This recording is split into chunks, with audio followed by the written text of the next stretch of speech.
What's going on, people? We are Tottenham TV here, and welcome back to another morning after show cup final special. I mean, what a depressing morning it is today.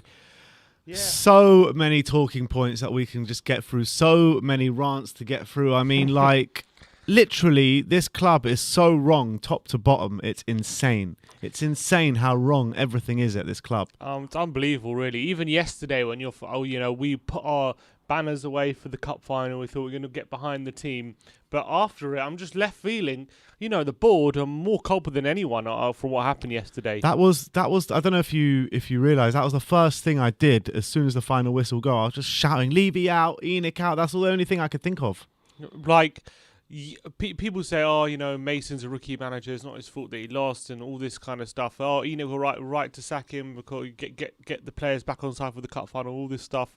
Where you have Ryan Mason after the game, we'll listen to the press conference, but he says after the game, the players struggled because they had lack of preparation for the game and that kind of stuff. They had very little time to prepare for the cup final, and I'm thinking, didn't Kane say a few days ago that Mourinho was Didn't Mourinho say Kane say a few days ago that he was shocked Mourinho was sacked because they were doing all this preparation for the cup final and how they were doing all this work, and now he's been sacked. And then Mason comes in. Clearly, Mason's trying to put his own stamp on things, and he's trying to put his own philosophy on the team. But so few days before the cup final, it's not enough time for the team to get fully acclimatized to that way of playing. And then Mason's complaining about the lack of preparation time, and I'm thinking, what are the board doing here? They're just a complete mess. Whatever you think of the Jose Mourinho sacking, whether you agree with it, disagree with it, whatever, you got to let him take that cup final. I think even if you wanted Jose sacked like I did, even if you wanted like you did, I think at the time as well, you give him the cup final. You don't sack a manager that's notoriously that wins everywhere he goes. It's 6 days before a cup final. However poisonous, whatever it's gone, you at least give him to that cup final and sack him the day after or something. You know what I mean? But give him that cup final. Yeah, and I think, to be honest, Mourinho probably should have gone after Zagreb. That's when the perfect time would have been. They decided to stick to their guns, fair enough. But I think if you don't sack him then, I think you just got to keep him to the end of the season at that point, because there's no point. You don't sack him 6 days before a final. That's the worst timing. The worst timing was 6 days for a cup final. Thinking like the players can quickly get acclimatized to a new way of playing under a rookie manager who's never managed before, and thinking he's going to come up with good results. I mean, it's really amateur. Yeah. I mean, you got to think, what are the board thinking? And we said at the time the Mourinho sacking was not a cover up, but a distraction from the European Super League, and it's looking more and more like that now. More and more like that, and it's like the board expect the fans to say after the cup final, well, what can Mason do? You know, rookie manager, he was always going to be tough for him under such circumstances to get to win the cup final. But you put him under those circumstances. Like, it's all their fault that this has come to pass. And, you know, listening to Harry Kane after Mourinho sacking makes you believe that despite everything that's gone on this season, maybe there could have been one more big performance for this season for us to go in this cup final, and maybe Mourinho could have had a plan. Now, look, I'm not saying if Mourinho would have been in charge, we definitely would have won. It's definitely not saying that, because that's definitely not true. But would we have given more of a chance? Yeah, would we have been within more of a fight? Would we have a specific way of playing, which maybe, which the players knew how to do, and maybe we've proven once already this season against Man City that we can put in a performance like that, and if we can put in a repeat of that, then maybe we would have had a better chance to get a win in this cup final. But we went with a manager, a different way of playing. It was kind of a mishmash on the pitch. You know, we tried to play out at the back, but very, very poorly. We weren't able to play out the back at all. Anytime we went long, which, you know, you got to say under Mourinho, the amount of times Toby Alderweireld or someone was able to find Son in behind and stuff like that, making those runs very purposefully. Like, how many times did we even try and break their lines in behind? Hardly ever. Never saw Son in those positions. No. And we never really counter-attacked with any sort of intensity or any sort of plan. Even when we were on top in the second half, we didn't look like scoring. We never looked like scoring for the whole game, pretty much. And it was just another final where it was just literally we just stuttered through the whole final. Last 4 finals now, we have not scored a goal. In 4 finals, we haven't scored a goal. The last person to score a cup final goal for us is Johnny Woodgate. For God's sake, man, come on. What is going on with us? And, you know, you've got to say, with Daniel Levy and Enoch, since around 2015, maybe 2016, 2017 even, it's just been bad decision after bad decision after bad decision. Yep. And the only what name me a good decision since then. Yeah, I can't. Since then, apart from maybe signing Tanguy and Ndombele. That's about it. And then it leads to sacking a manager whose expertise is finals, sacking him just before a final, and then putting in the performance we did, completely not justifying anything, that decision at all, and it makes that decision laughable now in hindsight, sacking Of course it is, and what Jamie Redknapp said in that voice note was absolutely spot on. It's an absolute circus at Tottenham Hotspur. And at least, like, if we would have gone into this game and you know, had a few chances, created a few chances, given it a good go, maybe got a goal and lost 2-1 or 3-1, you can at least say we had a good go at it. We tried our best and had a few chances, things didn't go our way. But the way it panned out, you know, we had one shot the whole game. One shot from 25 yards. That was the only chance we had the whole game from Lo Celso. Other than that, we had nothing. And what did we hear from Mason in the pre-match press conference? Oh, we're going to play the Tottenham way, the Tottenham DNA, all this kind of stuff. So we definitely still have the Tottenham DNA. That's for sure. Ryan Mason was spot on that front. No goals in the cup final. Trophyless for another season. The Tottenham DNA is alive and well. That's for sure. Well, look, we got a super chat here from Ratio DMB saying, we can't give up now. We need to hound Enoch out. And that is all that's going to happen now. That is all that's going to happen now. We turn our attentions back to Enoch. We gave them a weekend off because of the cup final, but we are well and truly back on that bandwagon right now. Kind of the way it all panned out makes me regret giving them off, because we should have made a statement on that cup final the way it all panned out, to be honest. There were they're a culpable few for what happened on that pitch. Yeah, of course they are. Of course they are.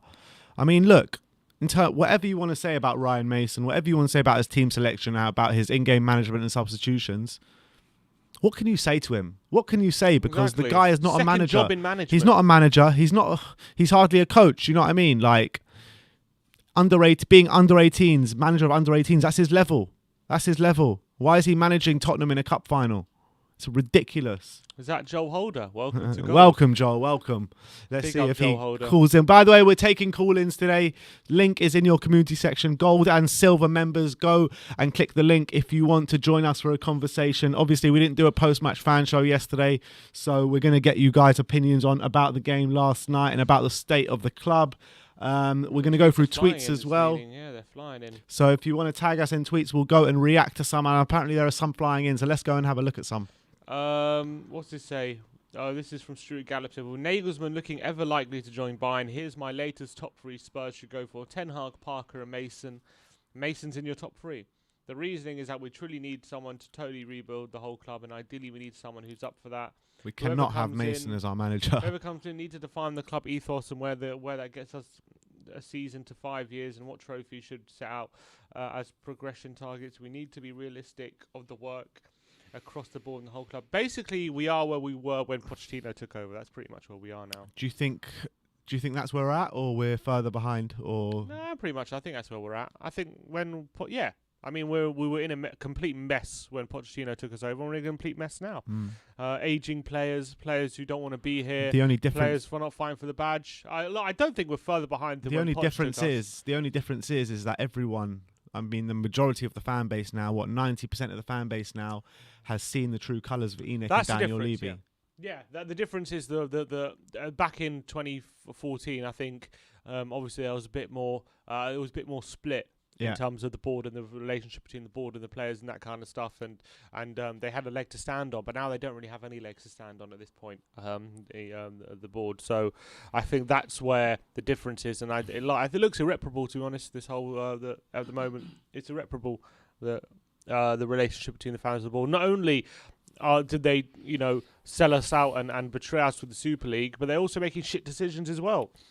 And they're making shit decisions to distract from their own betrayal. That's what it feels like. And also, if it's true that they sacked Mourinho because they wanted to concentrate on the league, instead of the cup as well, because they're not interested in winning trophies. That's also ridiculous. That's also a disgrace. They don't have enough respect for the fan base of the club to give it its best chance to win a cup. They're more interested in getting top 4, which we might not even be in Europe next season because of their actions anyway. So it doesn't really matter. And that's all they care about is that the bankrolling the money. Obviously, we know it's important to get top 4 and get that Champions League football, but it's also important for look how much it meant to Pep yesterday getting that trophy. Look how happy he was, and the Man City people. They didn't see it as a nothing trophy. They didn't see it as something to be laughed, to be scoffed at, and just and not something to celebrate. They were over the moon yesterday, winning their 4th League Cup in a row, and I think it was disrespectful if that was the case, that we sacked Mourinho because he was concentrating on the cup final when Mourinho knows what a big day that was for the club.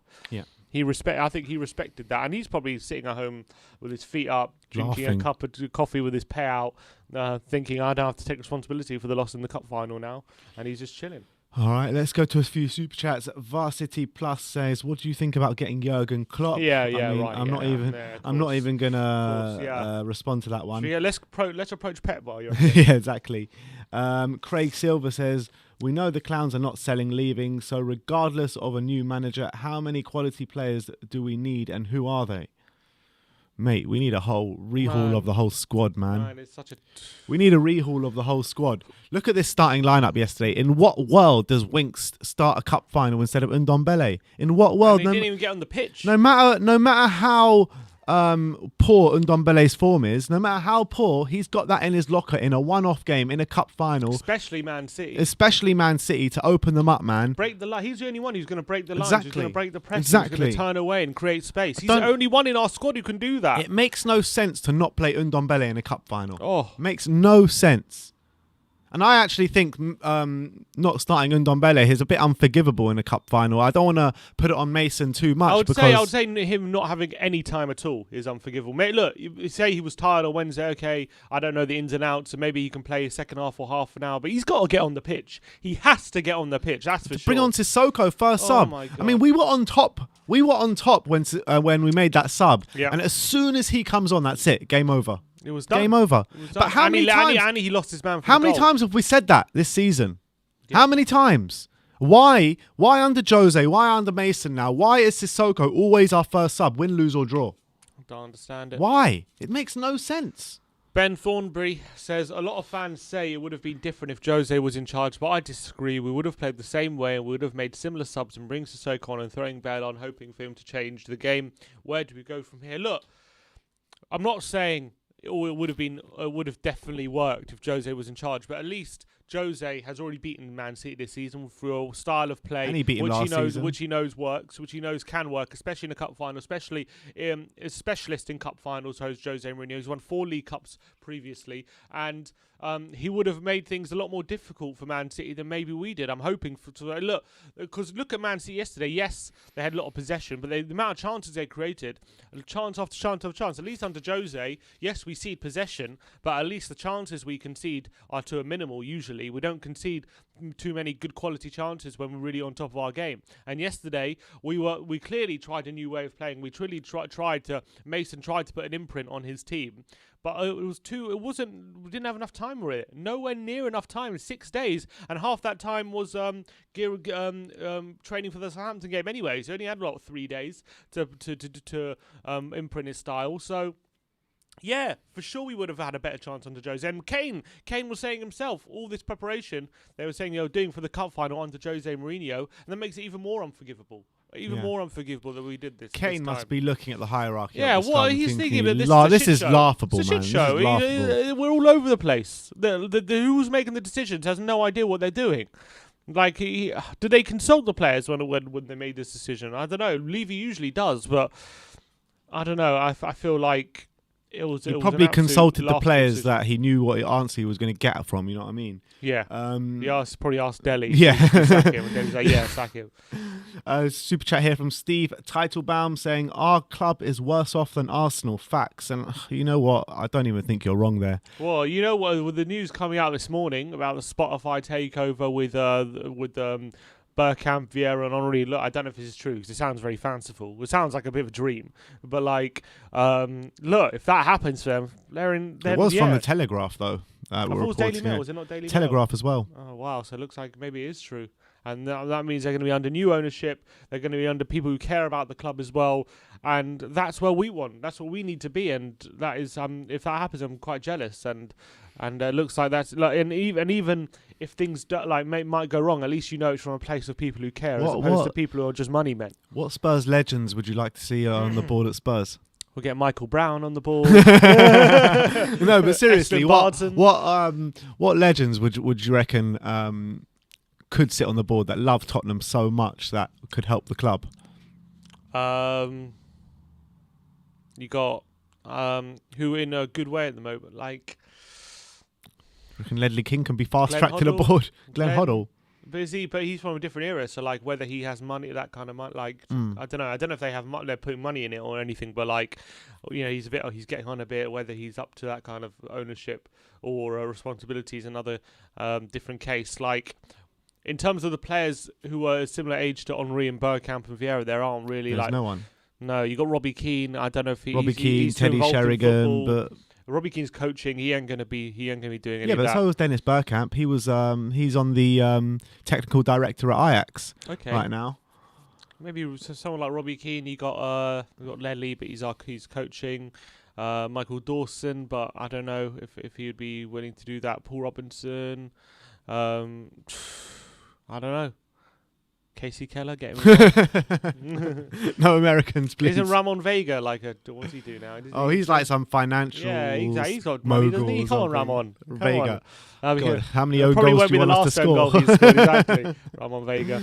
Ratio DMB says, guys, have Enoch ever cared about winning trophies? Well, clearly not, seeing as we've only won one Carabao Cup under their tenure. Yeah. They've never cared really, have they? Let's be honest. Brian Chernick Grandpa says Gareth Bale. Got Gareth Bale to own the club. Yeah, right. Yeah, right. I can't who. I don't know. I can't think of anyone. What? Jermaine Defoe. Klinsmann. People are saying Berbatov, Defoe. Forget Berbatov. Hoddle. Berbatov forced his way out. Yeah, he didn't care. A lot of people saying Klinsmann. You get Klinsmann to own the club. Not to own the club, but to be on the board. Yeah, maybe Klinsmann. Someone saying Gaza for manager. Get Gaza involved. Like, We don't. Unfortunately, our players in the 90s and early noughties are just not up to it. Like maybe Arsenal's. Van der players. Vaart. Get Rafa. I'll get Rafa in. Why not? Get Modric involved.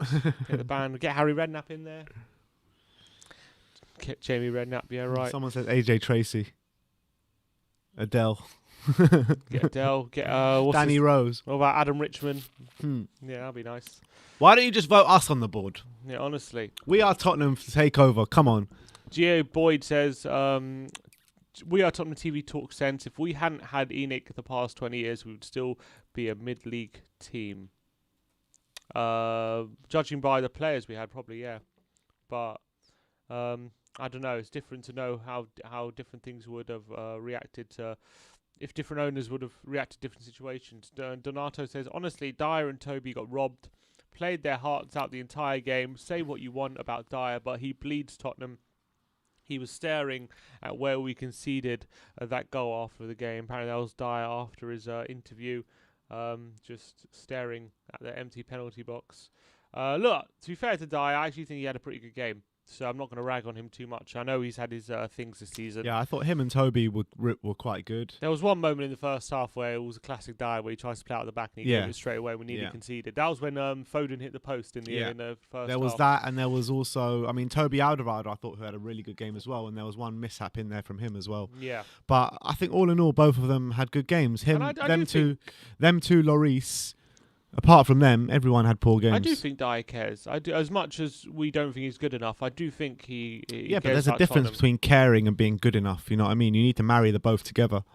I'm just saying. I know. I just appreciate the fact that he's been here a long time, and I do think he cares a lot. Like, he was the first one who said, "What's it called?" You know, I hear the phrase Spursy all the time, and Tottenham people disrespect Tom, and I don't like it. And that was just before our good run, challenging Leicester and getting us involved in a title. Like he cares, and I know it hasn't gone right for him at his time at Tottenham, and I appreciate that.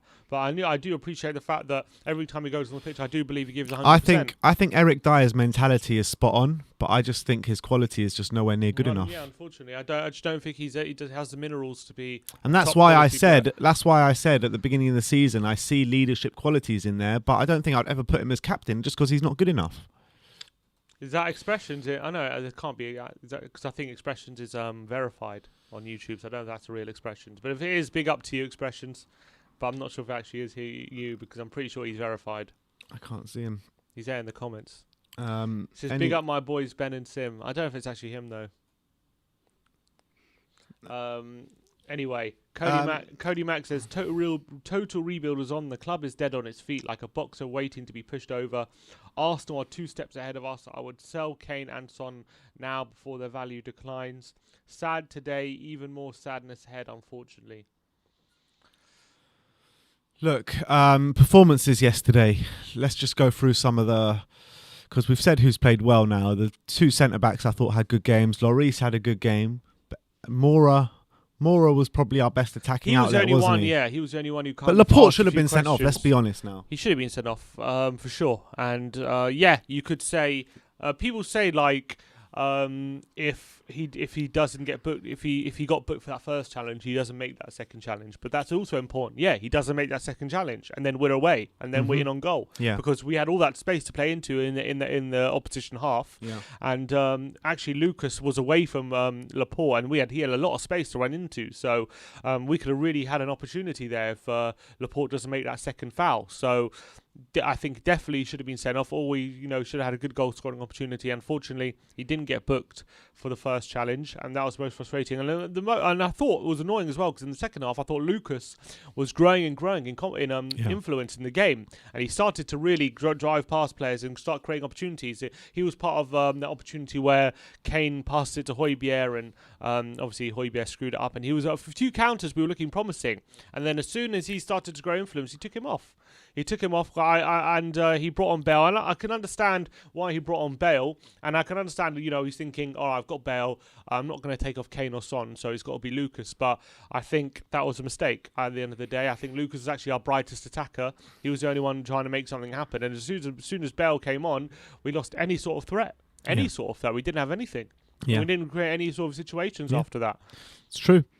Full backs were absolutely shocking, I thought. Reguilon and Aurier, both of them. I thought they were both really poor. Winks, what did he do? I hardly even saw him all game. What was he doing, Winks? Didn't do anything. He was trying to compete in that middle of the park, and when you don't have possession like we didn't, he was. It's tough for him to get involved in the game, isn't it? And he didn't. He's not up to that quality when he's up against Fernandinho, Gundogan, De Bruyne. He's going to get outshone every single time. So there's no surprise that Winks looked anonymous. Good morning, Matt Hayes in the comments. He said, good morning, gents. Good morning. Everyone's a bit worse for wear this morning. Yeah, I hope you got over to back to Ireland safety. You had a safe flight this morning, Matt. Good to see you. Good to see you in the comments. But the other midfielders, Højbjerg, what did you make out of him? Højbjerg, I wasn't that impressed with either. I thought he had some nice moments off the ball. Like I thought in passing though, man. I thought in the first half what he was doing really good at. He was shielding quite well, and like a number of times we forced Man City to play a through ball out of play into a goal kick or shielding the ball out of play and stuff like that. And I thought he was doing impressive. But once he had more responsibility on the ball in the second half, it wasn't good enough from Højbjerg, and especially that moment where he's in the box and he can either take a shot, you can try and find a pass inside or make a cross, or he goes for the one option which probably wasn't on, which is Reguilon on the overlap, and he completely plays it out of play. And that opportunity there, how many more times did we get in the box after that? I can't remember too many times. So when you have those opportunities, at least for Mourinho, you got the feeling when we got those chances in the box, we kind of were a bit ruthless, and we made them pay. And he kind of knew like when you get those opportunities, you got to at least get a shot off a goal, get a shot on target. And it kind of that moment, kind of wasting that opportunity, was a big moment in the cup final at the end, because we didn't really have another similar opportunity to that, and it was wasted so badly. We just played it straight out of play from a really promising position, and that was one really. How many times did that happen yesterday? It happened quite a few times. Yeah, our final ball was awful. Just playing the ball out of play willy-nilly for no reason. I mean, our passing yesterday was absolutely shocking. When Reguilon, the Man City had a free kick 25 yards out. It goes off the wall and it deflects out wide to Reguilon, and he's got all the time in the world to get the ball under control and play it or whatever he wants. And he's waiting. He's like, I think half of him thought, I'm just going to see this out of play for a throw for some reason, forgetting that it came off our wall. And he's like seeing it out of play, then as soon as it's like about to cross the line, I think he realized, oh shit, this is not going to be this is going to be their throw. And then by the time he realizes, he let the ball run out of play and he gave a throw to Man City. And I'm thinking, what are you doing, man? What are you doing? That was the most brainless thing. There was the one you mentioned with Højbjerg in the final third as well, when it just dribbled it out of play. I mean, I think we dribbled it out of play so many times yesterday. I mean, in a cup final, the way they played was just not good enough, nowhere near good enough. I mean, that game was there for the taking. And for us also, in the you second got half, a man. rookie keeper in Stefan. You know, you got players. You got Kane, Son, and he looks like an alright keeper, though. That Stefan. Whatever. I don't know how good he is, but all I know is he's not their first choice, and he doesn't get played that much. And all you know is you've got Kane, Son, and Bale, who are all fantastic shooters from outside the box. They've all got very good shot on them, and not one of them were able to test him or able to get some shots off on target on him. And when you got a keeper who doesn't have that much game time, you got to test him. You got to see what he's made of. You got to get a few shots off, and especially when you got that quality outside the box, you got to make sure that you're testing the keeper. And we just didn't do that at all, except for Lo Celso. The one thing we did was Lo Celso, and that was a good effort, and we forced a very good save out of him. Yeah, our only shot on target the whole game. Yeah. But more of that. And our only other shot was also Toby from 25 yards. What did you make out of Lo Celso's performance? Because I'm hearing a few mixed reviews. I mean, some people are saying he was shocking. Some people saying he was one of the better players. I thought he was one of the better players, actually. I thought in the first half, there are a few moments. So look, let's not get it twisted. Like, yeah, he was one of the better players, but he didn't exactly have a great game. He struggled badly because I felt like he was kind of one of the only players with a bit of quality among a sea of players who just lacked it among him. Like he wasn't getting good passes into feet and stuff like that, and he had to kind of make the most of what he had. But I thought a few times in the first half, some nice flicked into space, some nice pass into Reguilon in the start of the second half as well, getting that shot off on goal. a few things he did really nice, knitting the ball passes together. Obviously, there were a lot of times where the ball was fizzed to him and he miscontrolled it, or he or stuff like that. But it was so difficult for him. Every time he got the ball, he had like 3 men around him. He pretty much only got like one pass every like 5 minutes or something. He was like seeing very little of the ball because of how well City were keeping the ball, and it was very tough for him. So I'm not sitting here saying he was man of the match and what performance. I'm just saying with the little he had to deal with, I actually thought he did okay, and it was hard for him. It was really difficult for him. And yeah, it's easy for people to see him miscontrol something, say, oh, terrible, get him off the pitch. But I didn't see that. I saw some good quality stuff from Lo Celso, and I thought he was actually one of our better players. But unfortunately, because of the way our team was set up and because we had the way we were playing, he was always, I think, just like the rest of the team, we were made to look so bad. We were made to look awful because we were just hounded every time we got the ball. We weren't able to play any football. Kane and Son. Yeah, I thought he was shocking. Yeah, he was genuinely like bad. Like whenever he got the ball, there was no bravery. There was no bravery. I thought that he was being crowded out every time he got the ball. He had like 2-3 men on him every time, didn't he? Yeah, I feel like his lack of support made him look worse. But on the other side, there were a few opportunities he had to take on the fullback or take on defenders to drive into space. And he just cut back every time. He just went backwards and just played the safe ball and just tried to keep possession. Yeah. And I get the feeling under Mourinho, yes, like if he had 4 opportunities to run at a fullback, yes, he would have run at the fullback probably all 4 times, and 3 times he would have been tackled, but 1 time he would have wriggled away and got something. And I felt like Mason might have instructed him in those situations maybe to try and keep possession, try and play some football, which I understand, but it ended up leading to nothing. At the end of the day, we had no threat in the space, and Son, I felt like, didn't really get any threat at all on the back line. Especially with players on the yellow card, you've got to be taking them on. That's what I'm saying. With the way things were going in that second half, the first 20 minutes of that second half, all we needed was someone to go out there and take a risk. There were no risk takers on that pitch yesterday, and that's why we didn't even come close to their goal. 1 shot on goal for that whole time we were on top of the whole game. I mean, where are the risk takers in our team? Where's the Kanes? Where's Lucas the Sons? Where's the Yeah, Lucas is the only so one. Good at dribbling. And then he got taken off. You could see, like, even against the best defenders in City, like when Lucas gets the ball, it's so hard to stop him. The only way they stopped him. He's one of the best dribblers in the league. How did they stop him? Fouling him. That's the only way they could stop him. That's the only way, because he's so good at dribbling. And yeah, his final product definitely found wanting, but we've said it consistently. He's one of the best dribblers in the league. Yeah. We know that for sure. He can wriggle out of those situations. He can run past players who take him on. He can. It's so hard to stop him, and especially when they had so many players on yellow cards. The one player you got to keep on is Lucas, because he's the only one can breeze past those players with ease and draw fouls, and if not, can set up goal scoring opportunities. And the fact he took him off was really frustrating. But he was the only one who potentially could have got a man sent off, but we took him off. Yeah. And then as well, Ndombele, he's another one, a fantastic dribbler who can wriggle out situations, hard to catch. And break the lines. He's the one that really has the quality. And he doesn't, and especially with 2 players, they had players on the yellow card, and he doesn't see a minute. I mean, that's ridiculous. I mean, I think, look, it's hard. I don't want to go too hard on Mason because it's his second game and he's a young manager. It's not totally his fault, but it was telling yesterday. All the blame that we put on Mason goes directly to the top. It goes directly to Levy. It goes directly to them, because they're the ones that put us in this situation. They're the ones that have thrown Mason into the deep end now. You know what I mean? Agreed. You can't blame Mason for this. You just can't. Shall we listen to the press? I haven't actually seen the press conference, so let me just read this super chat. Oh, I lost it now. Is that? Oh, you just had it. Oh. Here we go. Ardvan Hamisi says, please read my thread. I tagged you on the first tweet at 11:46 under really random user. It's a defense of Enoch. You should see both sides. This one, right.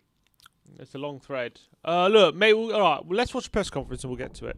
Okay, and then. Huh? One sec. It's here. Yeah. You know what? Yeah, exactly. I'll just play a bit.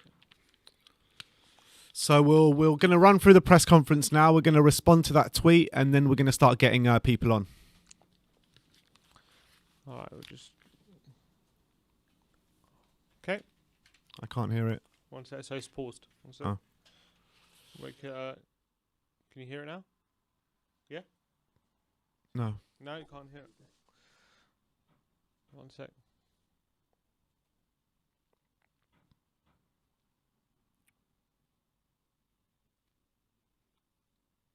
No.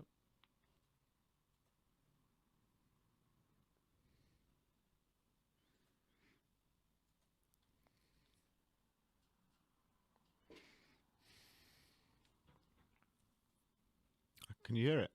No. Just wait. No, I can't hear it.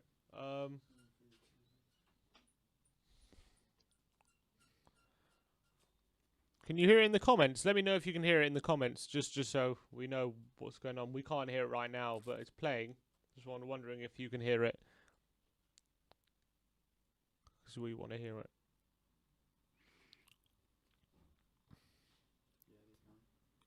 No, they can't hear it.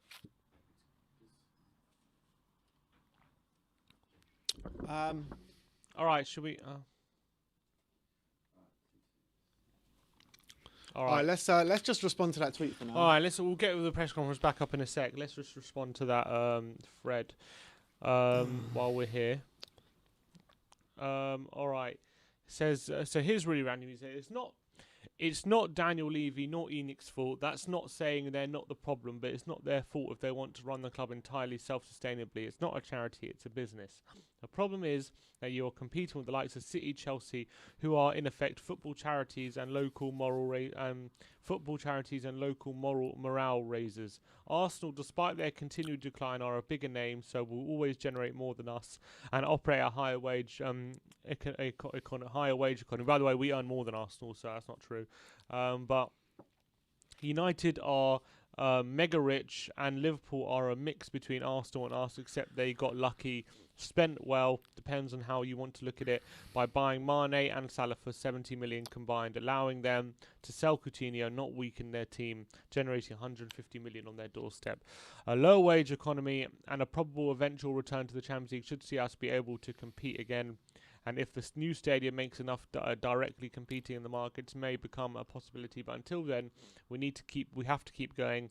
And yes, of course, it would be easier if the sheikhs rolled in, but Levy can't be at fault for not being a sheikh. Yes, they joined the Super League, which, let's be honest, you would have signed up for if you were in his position.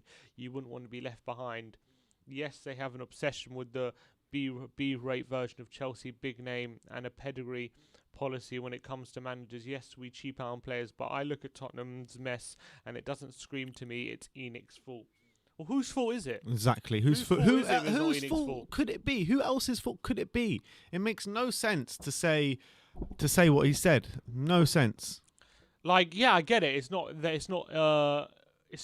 Levy or Enoch's fault. He's not a sheikh and everything, and it's not yeah, that's true, and it's not and yes, they do run everything self-sustainably. That's also true, and that was something to be commended for a long period of time. But at the end of the day, you got to look at the bigger picture, and you got to look at the footballing decisions they're making. You got to look at how they're dealing with things, and you got to say that in 20 years of the club, like the club Tottenham Hotspur are the positions they've put us in to only winning one trophy in 20 years definitely is a big failing. You know, we're a big club in England, and they haven't put us in a position where we can take more than one League Cup in 20 years, which is an absolute disgrace. Every time they build something for us, we get in a good position, they always kind of get too comfortable. They kind of just relax. They never let us push on. They never, you know, they always say you should score when you're on top. You should build on that momentum, but we never do that as a club. We never ever do that. We always rest on our laurels. Always get too comfortable. We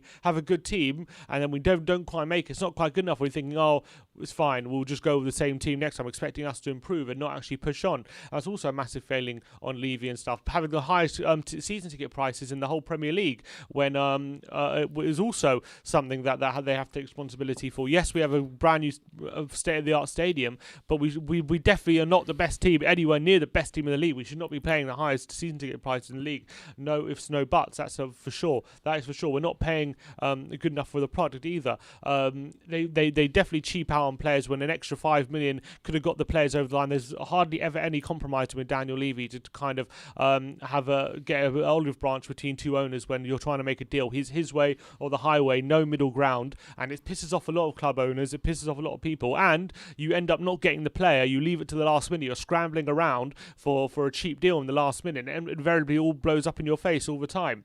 We let go of the best thing we ever had in Pochettino because of one bad run, and because he had ambition to improve improve the squad, and you tried a cheap fix in Jose Mourinho, and it didn't even work out because you paid a shed load of money to go backwards, and that didn't make business sense. You might as well give him the rebuild to Pochettino.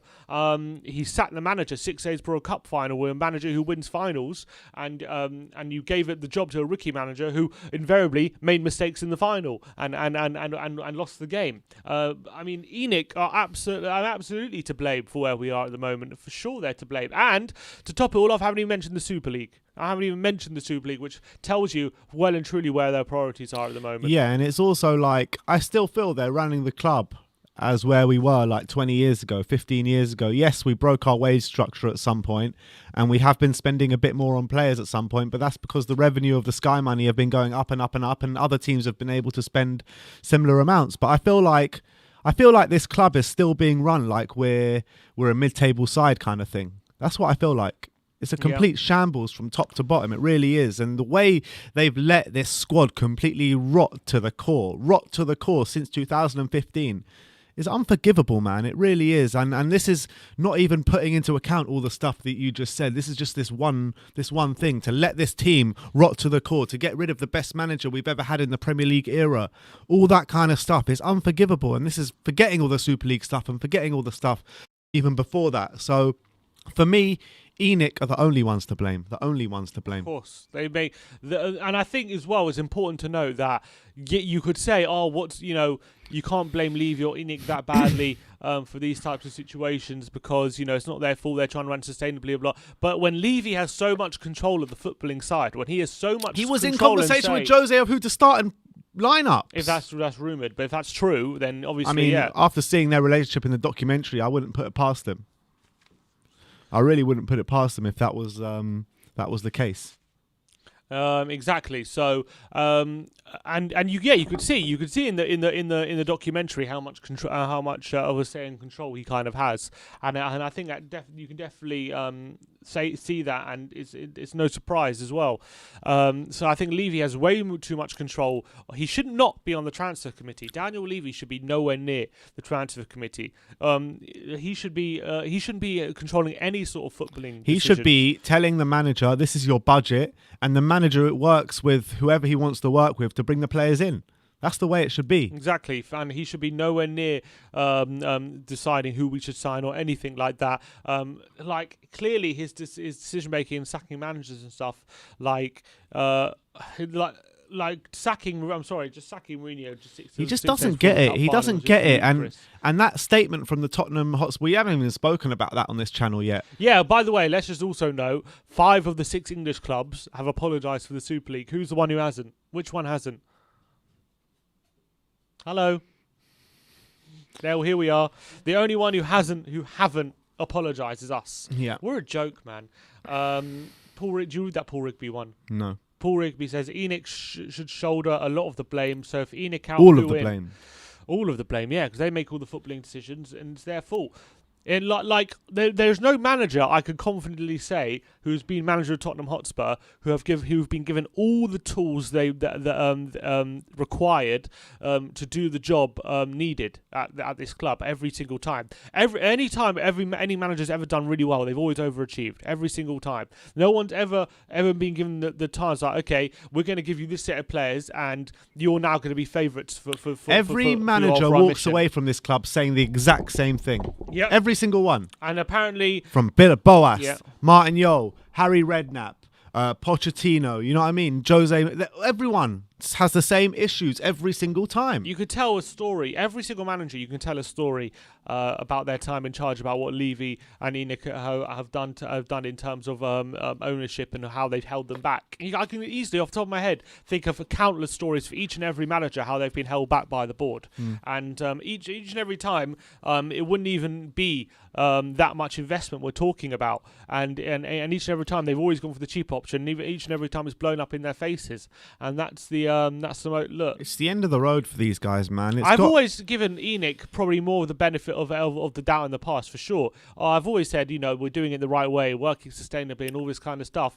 But the straw that broke the camel's back for me, I know people was other stuff before that, but for me, the Super League was the mask coming off and telling me they really do not give a shit. They really do not give a shit about the fans or anything like that. They're just purely about like anything. They just only care about themselves and their own pockets, and that was what showed it for me, clear as day.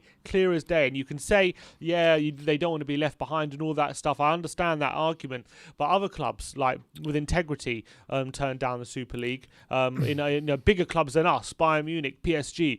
I know they're in a better position to turn it down, but they turned down the Super League. They had the foresight to see this is never going to come off. This was never going to work. This was never going to fly. And they had integrity, but our owners did not have any integrity. And neither did the other five. I'm not saying they're the only ones, but they showed their hand clear as day. That's what they wanted, and they tried to get out of jail free card pretty much with this Super League. They tried to mask everything around this Super League and get that £300 million a year by selling out everyone else. And they nearly got away with it. And thankfully they didn't. But they agreed to that. They agreed to it. Whether you feel like they were hamstrung, they had a choice. They could have not agreed to it or agreed to it. And they decided to agree to it. And they have to take responsibility for that decision. Yeah, 100%. Super chat here from Brad Matthews saying, yesterday I was sad, today I'm angry. Our motto should be, to dare is to cost too much, utter shambles, ENIC out. You know what, I wish, you're right, you're definitely right. Our whole ethos of a club, to dare is to do, is not held up by the board at all. By any stretch of the imagination. I know they brought in Mourinho and that was a big gamble, but in terms of giving the managers the best tools, our board do not uphold our motto, to dare is to do. Put an extra few million in there and get players over the line. Get a Skriniar in for an extra few million. Get Mane in instead of Sissoko for an extra few million then. Get Gary Cahill instead of Ryan Nelson for an extra few million if to dare is to do. But no, it's let's try and get the cheapest option and try and see if we can overachieve. To dare is to dare. Exactly. And that's what it Wayne is. Bonner says, well said about ENIC. Levy and ENIC should be nowhere near any football club. I still maintain that Levy is scared of success. Their time is up. At the end of the day, ENIC are not interested in running a football club. They're not interested in running a football club. They're interested in running a business, and that is it. That is it. They're not interested in the footballing side at all. And the only reason that they would be invested in the footballing side is to line their own pockets with Champions League money. And that is the only way. But look, let's go to the conference now. I think it's working now. Let's listen. Okay, good evening. Welcome to our post-match press conference with Ryan Mason after our Carabao Cup game against Manchester City. As always, please raise your hands. We'll try to get to as many of you as possible. We'll start with, excuse pronunciation, Simon Bajkowski. The first question. Simon. Oh, God, if this guy didn't answer. You unmute yourself, Simon? No? Night. What do you feel was the difference between the two sides? Do you feel you just couldn't hold them back for all of 90 minutes? Well, it was a difficult match. I thought in the first half we rode our luck on a couple of occasions. We made some really crucial blocks. It was difficult. They had long spells of possession, but there was times where it was controlled, and we were trying to cause them problems. I thought the second half we had a really good moment early on, forced a really good save, had a couple of set plays. Didn't really create much, but I didn't think in the second half they created much either, and they really felt in danger. And I thought as the game was going on, we were having longer spells of possession. The game was opening up a little bit. There was more space for us to play. Obviously, it's difficult to concede from a set play. That's tough to take. But listen, they're a great side. They're a great side. They're an incredible team, incredible team. But I think our group of players gave everything, absolutely everything, with what they've had to deal with in the last 6 or 7 days, the lack of preparation, but they gave everything, absolutely everything today. So that's something to be proud of. Okay, Dan Kilpatrick. How close? How many times are we going to hear a manager talk about how proud they are that we gave everything? I'm so honestly, fed up of it, I'm mate. so bored of that. Yeah, I'm fed up of it. Look, I don't I'm want to fed rag up on of Mason it. too much because I do think there's actually a lot of truth in what he said. I think in the second half there was a lot more space to play. We did have a few moments, but the moments he's talking about are a shot from 25 yards. You know what I mean? It's not. We didn't exactly have clear-cut chances, did we? No, we didn't have but he Sunday. did go on to say in the press conference that we didn't create too many chances. But I think that he's right in terms of the second half. It looked like we were the team in the ascendancy. Yeah, and I think he's right for especially the first 25 minutes that second half. We weren't really in danger. We didn't really concede much, and actually we were dealing with Man City quite comfortably and getting our foot on the ball. And it did look like for a time it all came apart when Sissoko came on. Yeah, and it did look like for a time we were actually the ones building momentum, and we were actually looking good. And Man City was struggling to get in our half actually for a time, like actually get sustained possession in our half. And that was good, but yeah, unfortunately his changes undid that. Which look, he's got to take responsibility for that. Got a super chat here from Billy Hudd saying, "Boys to Men, End of the Road can be our walkout song." yeah, exactly. Brilliant. Instead of Jewel of Fates, forget that anymore. All right, let's keep seeing what you said. Sorry, Jerry. Going to move on to Dan. Hey, Ryan. Gary Neville said on Sky that he thought Laporte should have been sent off in the first half. There were obviously those two tactical fouls on Lucas Moura as you were breaking. What was your view on that? Do you think he was lucky to stay on? Look, I thought the first one was an absolute certain yellow. It's not the talking point because maybe he doesn't make the second foul if he's on a yellow. So, yeah. Listen, it happened. At that point, it was 0-0. It was 0-0 for a very long time in the second half as well. So that isn't on our minds at this moment. We're just trying to get over the fact we've just lost the cup final. It's difficult to take. It's difficult to take for the group of players, for everyone associated with a football club. But we have to move on. And can I ask you about tactics, Ryan? It looked like the side was really committed to playing out from the back today. You know, Alderweireld and Dyer were almost next to Lloris sometimes at goal kicks. I just wondered about the absence of Ndombele, you know, him not playing, because perhaps he was a player who could have given you, you know, something in midfield to beat the City press. No, look, we believed we wanted to play in a certain way. We've not had long at all to work at it. So that's obviously difficult, but I think ultimately that's the way we want to go forward. While I'm here anyway, that's how I want the team to play, and that's how the players believe in that as well. So, listen, we tried. I think Man City have probably had 4 or 5 years of the same coach and with the same ideas. So those situations probably come a lot more comfortable to them. But I think the fact that we tried and we believed and we kept going says a lot about the group. Okay, thanks, Dan. We're going to move on to Ben Ransom. Thank you. Commiserations, Ryan. I don't want to rag on Mason because he's new, but We keep saying I that. know, but like, let's just loser talk. It's what it is. It's just all we do. Oh, we tried, you know, this is how we want to play, and they're more comfortable, but you know, we tried to play our best, and that's Bro, he's been put in an impossible position, I know, Ryan but Mason. it's just loser talk, and it's like, and it's like, you know, he can only talk like this because he's been put in this position, and like, and this is kind of what Levy kind of want, because we can't rag on Mason because of he's been put in No, this we position. turn our It's all the attentions board. to him. We turn our attentions to him. Forget Mason. You know what I mean? He's like we can't rag on Mason, like you say. We got to rag on Levy. We got to rag on Enoch for putting us in this position, for putting him in this position. You know what I mean? I'm refusing to criticize Mason. I mean, he's not a manager. He's 29 years old. Exactly.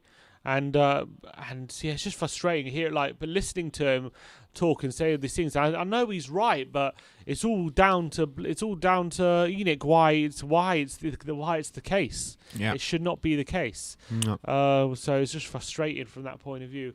All right, let's listen. Let's keep going. Didn't play. Both Liverpool and West Ham dropped points. How important is it for your players to now seize this opportunity and qualify for Europe at the end of the season? I think leading up to this game, our focus is on today. It was on today, of course. Now we have to get over this. We have to accept it. And like you say, we've got a massive week. We've got a massive week with a really big game next weekend. I think Wednesday was really important for the football club to get those 3 points. So this weekend's a huge game, and every single Premier League game that we play in is going to be a big game, yes. Okay, thanks, Ben. Sammy Mockbell? Hi, Ryan. You almost, obviously, as you say, you've got big games coming up. You're almost going to crash course, aren't you? Trying to lift your, in management, trying to lift your players after such a disappointing defeat. What will be the key to that this week in ensuring that they don't dwell on this result? As you say, you have got some big games coming up. Look, I think when you lose a cup final, it's disappointing. Listen, it's normal. I want them to be hurting. We're all hurting. I am, the players are, I'm sure the fans are, and everyone associated with the football club. It's difficult to take, but obviously it's my job, it's a coach's job to give the players a platform, to start preparing, start planning. And it's an important game, and the players need to feel that. I know they will, because they're top professionals. And when you play for this football club, you want to compete and win in every match you play in. So next Sunday is a big game for us. Okay, we'll do two more. We'll go Nick and then finish with Jonathan Ville. Nick first. Hi, Ryan.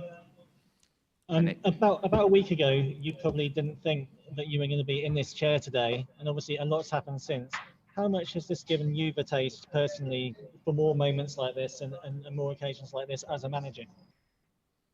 Yeah, I'll be completely honest. My mind now is sad because of what just happened. I'm not thinking of 5, 6, 7 weeks down the line, or the next 6 months, or the next year of what I plan to do, because you can't in football. You just have to be ready in the moment. You have to live in the moment. And I'm going to do that for the next day, the next 2 days. My focus will be preparing this team for a big game next weekend. And once I'm on the training pitch, once we get them back out there, that's the focus. That's where my energy goes to, and nothing else. Okay, Jonathan Ville to finish. Jonathan. Okay. Yeah, we saw Son at the end in tears, and also Eric Dyer when he was doing his interview in tears. Can you sort of just describe what it was like in the dressing room at full time, and the mood within the players? Yeah, pain. It hurts. I've been sitting in there as a player. I've played for this football club and I've lost the cup final. I know what it's like. I know that feeling, and it's normal that they're hurting. It's normal because it shows they care. And this group of players care deeply about this football club. I think we see that today. They gave absolutely everything, 100% commitment. We tried. It wasn't enough today, and that's tough to take. Right, guys. Thank you very much. Take care. That's that. Not really much, but I feel bad for him kind of having to, he shouldn't really be in this position. That's the truth. Yeah. He shouldn't really be in this position. And he's done his best. I'm not gonna, get on his back, and it is what it is. But I feel bad for him that he's been forced to try and come up with solutions and stuff. Like, he's been given 6 days to manage a Premier League game and a cup final game to justify Mourinho's sacking, and unfortunately it hasn't paid off, and it was never going to pay off. It was never going to pay off. Got a super chat here from Paul Rigby saying, I'm not defending ENIC, but I ask, who in? Look, I don't know. Someone who cares about the club. Someone who cares about the fans. Yeah.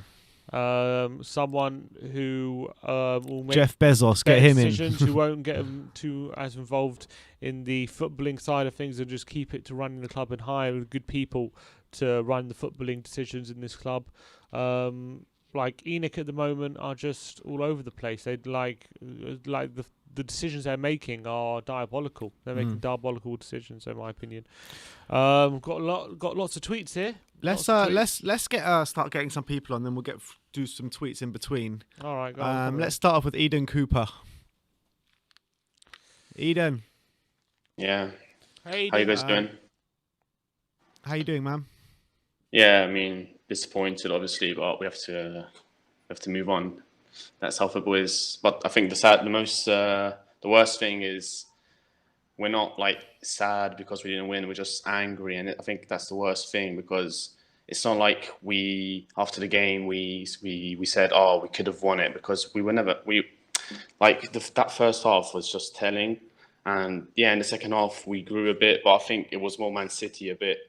I think they got a bit tired, because in the first half they were playing so well. They were smashing it around us. Yeah, weren't they? but we were just so deep. Like in the first half, I'm not sure if you noticed at the stadium, but like Toby was the player with the most possession. Every time he was getting the ball, giving it to Winks or Højbjerg, and they were just giving it back to him, and he was going to pass it back to Dyer.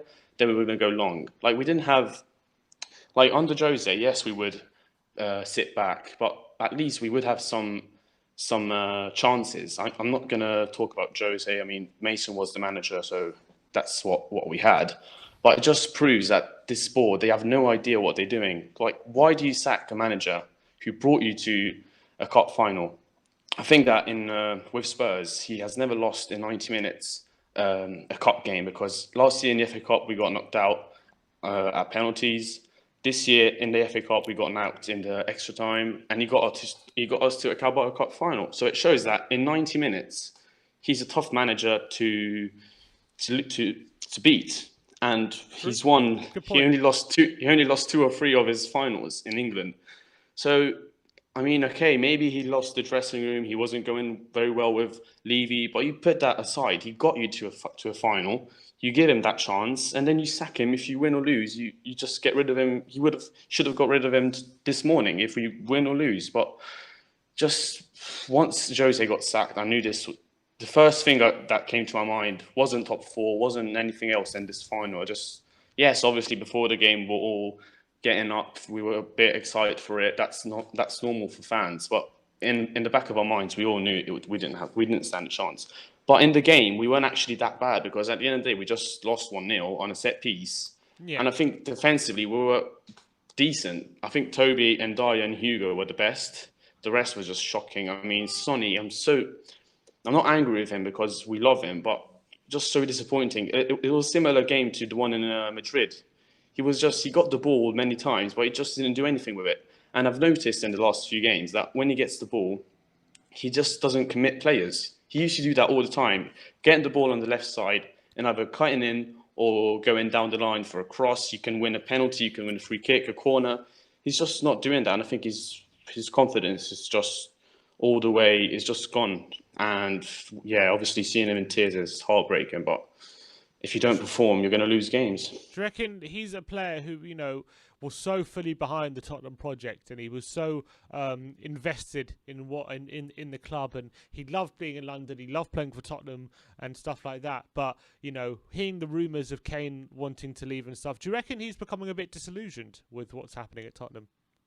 Yeah, I think he doesn't know it himself, but his body and his brain are just reacting normally to the situation he's in. Yeah. Because but all the players, they're just confused because they don't know what the board is doing. They don't know what to do, because at the end of the day, Ryan Mason isn't a manager. So I can't imagine him telling the players to do much things, because at the end of the day, he's not a manager. So obviously they're confused, and yeah, there's not much to say. And when you're confused and you get the ball in your feet, you just have no clue what to do. And it showed that our best players, even Reguilon, he showed in the first half of the season that on the ball, he can dribble, he can run past players. Sonny, I said, Harry Kane maybe was the only one decent on the ball because he was dropping back and getting some balls inside. But just, as I said, when you're confused and when there's confusion in a football club, the players obviously they're not going to perform. But it shouldn't be an excuse, because it's been, how many years? 13 years we haven't won a trophy. They should have just gone for it. At the end of the day, it's a game of football. Just go and play. Like, they play with fear all the time. It's ridiculous. Like Højbjerg, he's shown all season that he's a fighter. He's not afraid of anything. He gets in the cup final. He has a chance. He was in the box. He could have shot. He could have passed it a bit better. There was Sonny in the box, and what he does, he just passes it into no one, and he gets angry with Reguilon, who didn't have any. It wasn't his fault. So it just shows that even the big personalities in the squad, like Højbjerg, they're getting in the final with Spurs, and they just crash. It's ridiculous. It's just, we're cursed. There's not much to say. Yeah, no, I completely agreed. But look, thanks a lot for coming on, man. We got to keep going. But Go on, Eden, boys. Yeah. big game this weekend against Sheffield United. So we'll see you for the build-up this weekend. Yeah, that's what we got to. Big game against Sheffield United. Yeah, Wow. exactly. And let's hope like the players, every time there's a big game, they fail. So I wouldn't put it as a big game if it was Ryan Mason. All right, very small game this weekend against Sheffield United. Tiny game doesn't matter anymore. You ever notice something? I've just noticed just now. You know, when in the league, like you know in the league when you have big games or we have like 5 games to go, we always go, all right, every game's a cup final now. You ever notice we always lose one of those games? Whenever we say this game's like a cup final, we always lose. Maybe we should stop characterizing all these games like, oh, it's a cup final. Got 5 every more cup game finals. means nothing from now on. Every game means nothing. If you're watching Daniel, if you're watching Ryan, if you're watching any of the squad, nothing means anything for the rest of the season. Just go out there. I just noticed that with every a bunch time of freedom. These games are a cup final. We always never get over the line. We always lose. Like we got 10 cup finals left, and we always like never win those games. Well, we beat Southampton. Huh? That wasn't like a cup final, was it? Let's get Daniel Levy's #1 fan on. Brian Daigle. Yeah. Guys, I have to say, just going on about what you said about cup finals. Do you know what? I've put it on Twitter today. For the last 5 games or whatever it is, I don't care what goes on inside the stadium for 90 minutes. I care what goes on outside the stadium, where everyone unites to get my #1 person out of the club. That's all that matters now for the rest of the season. In all honesty, that's all I care about. Yeah.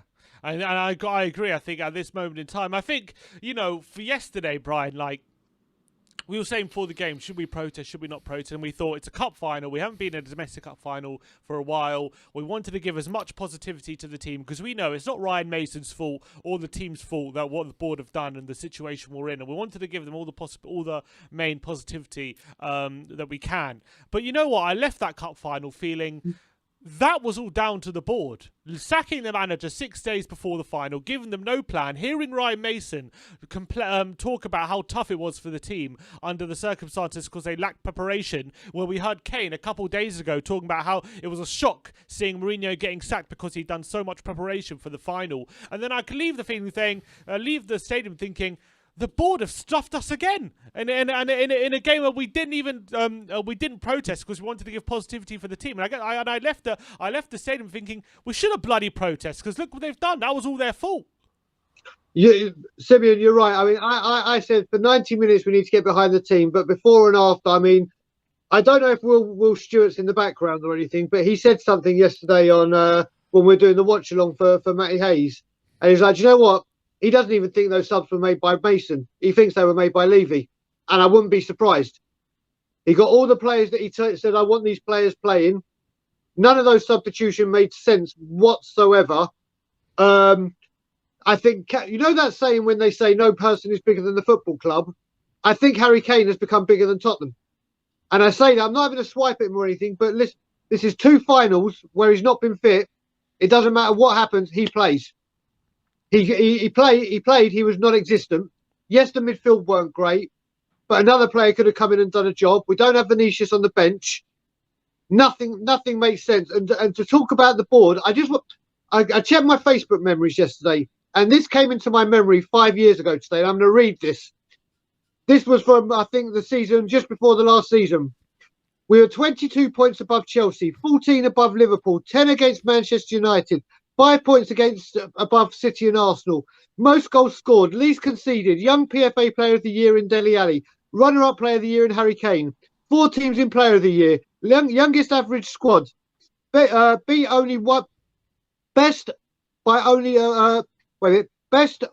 one of the most respected managers in the league, obviously in Poch. Best footballing side. Second most distance covered. Bournemouth beat us from chasing the ball. Best possession. And the future is very bright. No team did the double over us. Only team not to concede more than 2 goals in any game. Only team not to be beaten by 3 clear goals. Did the double over the City. Unbeaten by Arsenal. Unbeaten by Liverpool. Manchester United needed a Kyle Walker-owned goal on first day of the season to win. Beat Manchester United at White Hart Lane for the first time in years. Top goal scorer. 5 English internationals and Champions League to come. That was 5 years ago. And, you know, to get from that point to the point we're at now is completely unforgivable. Completely Correct. unforgivable. On top of the whole Super League and all that, I'm not even taking that into account.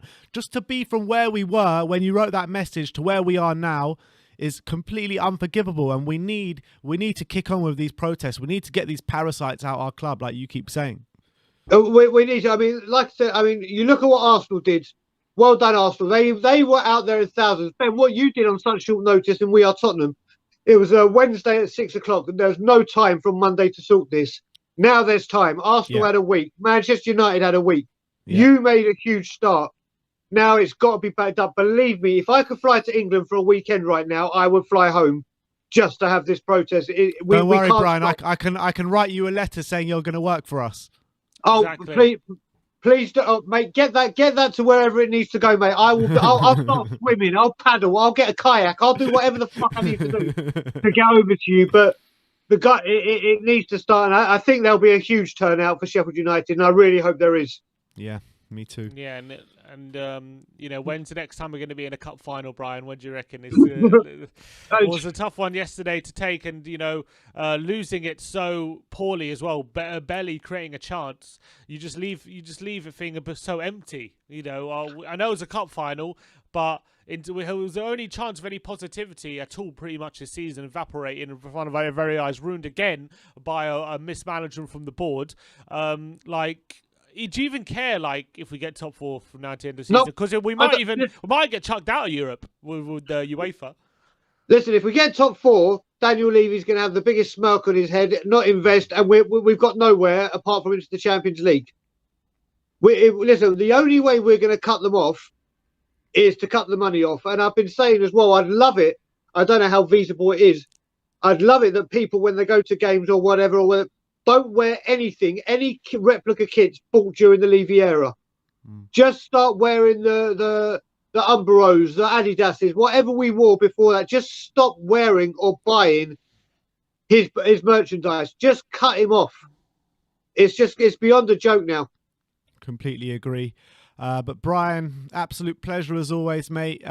Did you see all the pictures and the videos coming through from the event we put on yesterday? Oh, mate, I've got to say, you guys, honestly, you know how much I love you guys and everyone at the channel. You did such an outstanding job. I mean, we were lucky. We felt very international at Tottenham away because we had us here and like over to the studio, and we had you guys over there. We had Stel and Shy over there. Yeah, they're great guys, by the way. Great meeting them yesterday. It was really good. Oh, mate, believe me, I was so jealous and just wish I could have been with you. But I'll be back in September, so we'll sort something. But yeah, what you guys did again, mate. You guys are just a cut above the rest. And just get ready for when you come on later on today for some We Are Tottenham appreciation from Tottenham away, because you guys are just phenomenal in everything you do. No, thank you very much, Brian. I'm looking forward to coming on later. That's for sure.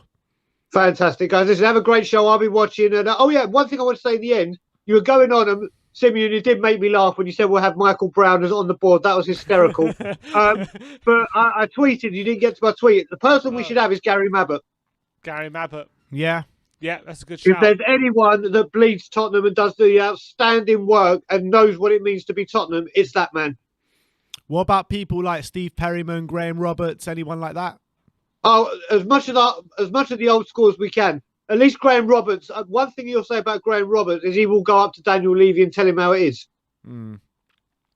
Get Razor Ruddokin. Actually, get Razor Ruddokin. Full carnage. Exactly. Why not? Why not? But guys, listen, great show as always. Everyone like, subscribe, and boys, I'll see you. You both coming on, or is it just you, Ben? I'm not sure if I'm going to be around later, but if I have time, I'll Simeon, that's disgusting. That's how dare you. I'm worse than Levy now, I feel. Simeon out! Simeon out! If we see you both brilliant. If not, Ben, really look forward to it, mate. Yeah, me too, mate. Nice one, Brian. Good see you later on, guys. Come on, you Spurs. Come on. We got a super chat from Luke Diamond. Says Bale and Ndombele on the bench, Wing starting, Mora causing problems taken off, Sissoko coming on, finishing a cup final with three CDMs on the pitch. If Jose was in charge, fans would have gone nuts, and that's absolutely spot on. That's absolutely spot on. If Jose was in charge, everyone would have blamed him for that kind of thing, and that's the kind of thing we've seen quite a few times this season from Jose. To be fair, so I think that the amount of times we finished the game chasing a game with Højbjerg and Sissoko on the the pitch and in central mid is too many. And we won up yesterday with Winks as well. So I think I agree with that comment. I think Mason got a lot of calls wrong yesterday, and but I don't blame him. But he did get them wrong. That's just stating facts. So let's get the Joracle on. Let's get Jory on. Hey Jory, nice to see you, mate. Oh, are you on mute? He's on our end. One sec. I can't hear him. Might be your end, Jory. You see if you're on mute? One sec.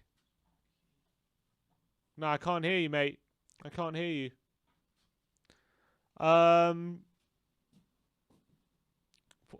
Let's. We'll come. I think. Okay, one sec. We'll come back to you, Jory. Try and sort that out while we come back to you. Unfortunately, it didn't. We couldn't get the audio there. Ben. All right. Let's get Sai. Oh, Sai. He's straight on. There he is. He's waiting for me already. Sai, how you doing, mate? Good morning, afternoon. Morning. Can you hear me okay? I can hear you. I can hear you. Smashing. Good.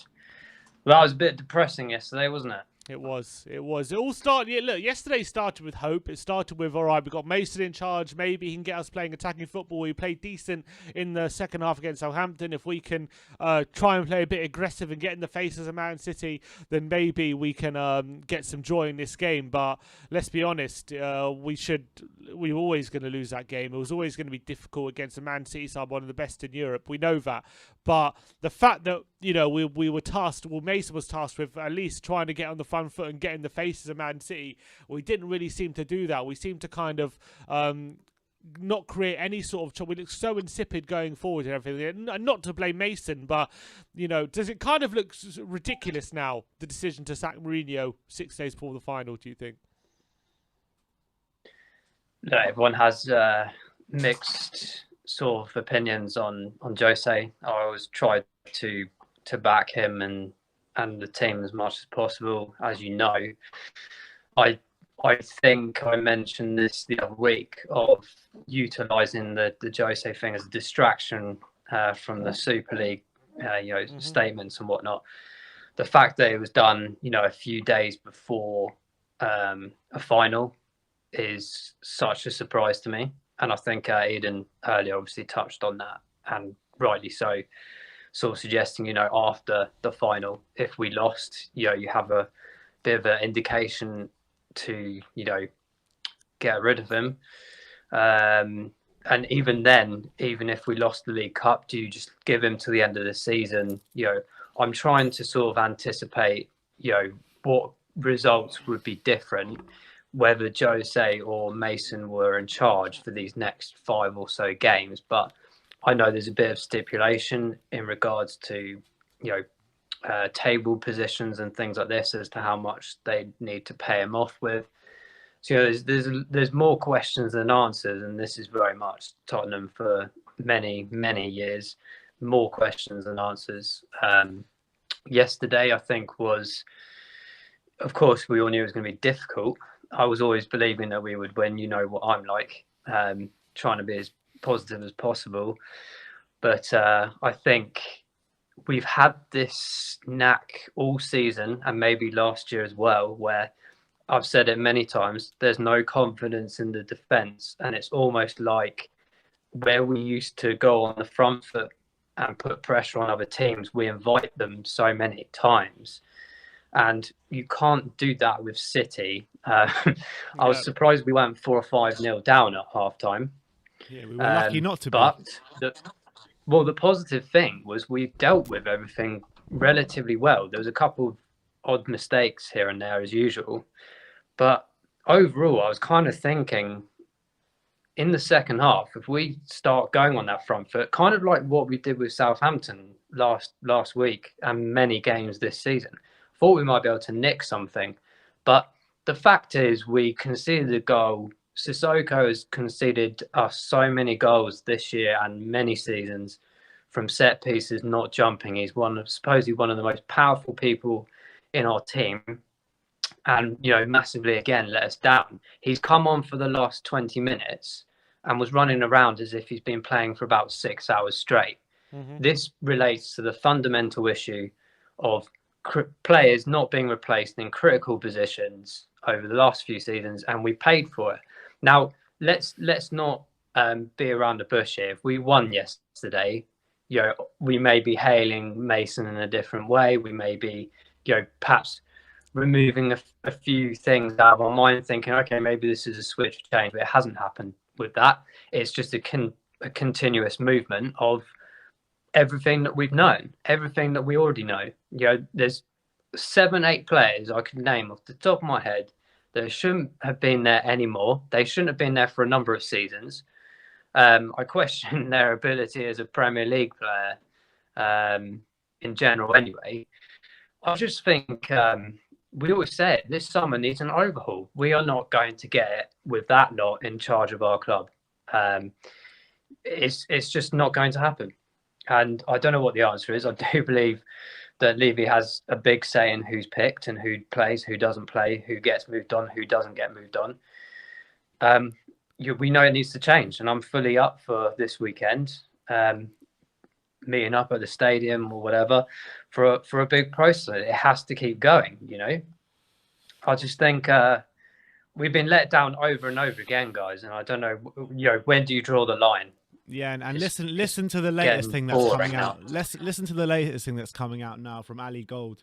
He's saying now there are concerns over the fitness of the Spurs squad. There is a belief that numerous mistakes have been made on the pitch during this campaign due to tiredness, both physically and subsequently mentally, I think. Mentally, sorry. What the hell's that about? It's interesting. How does everyone else do it then?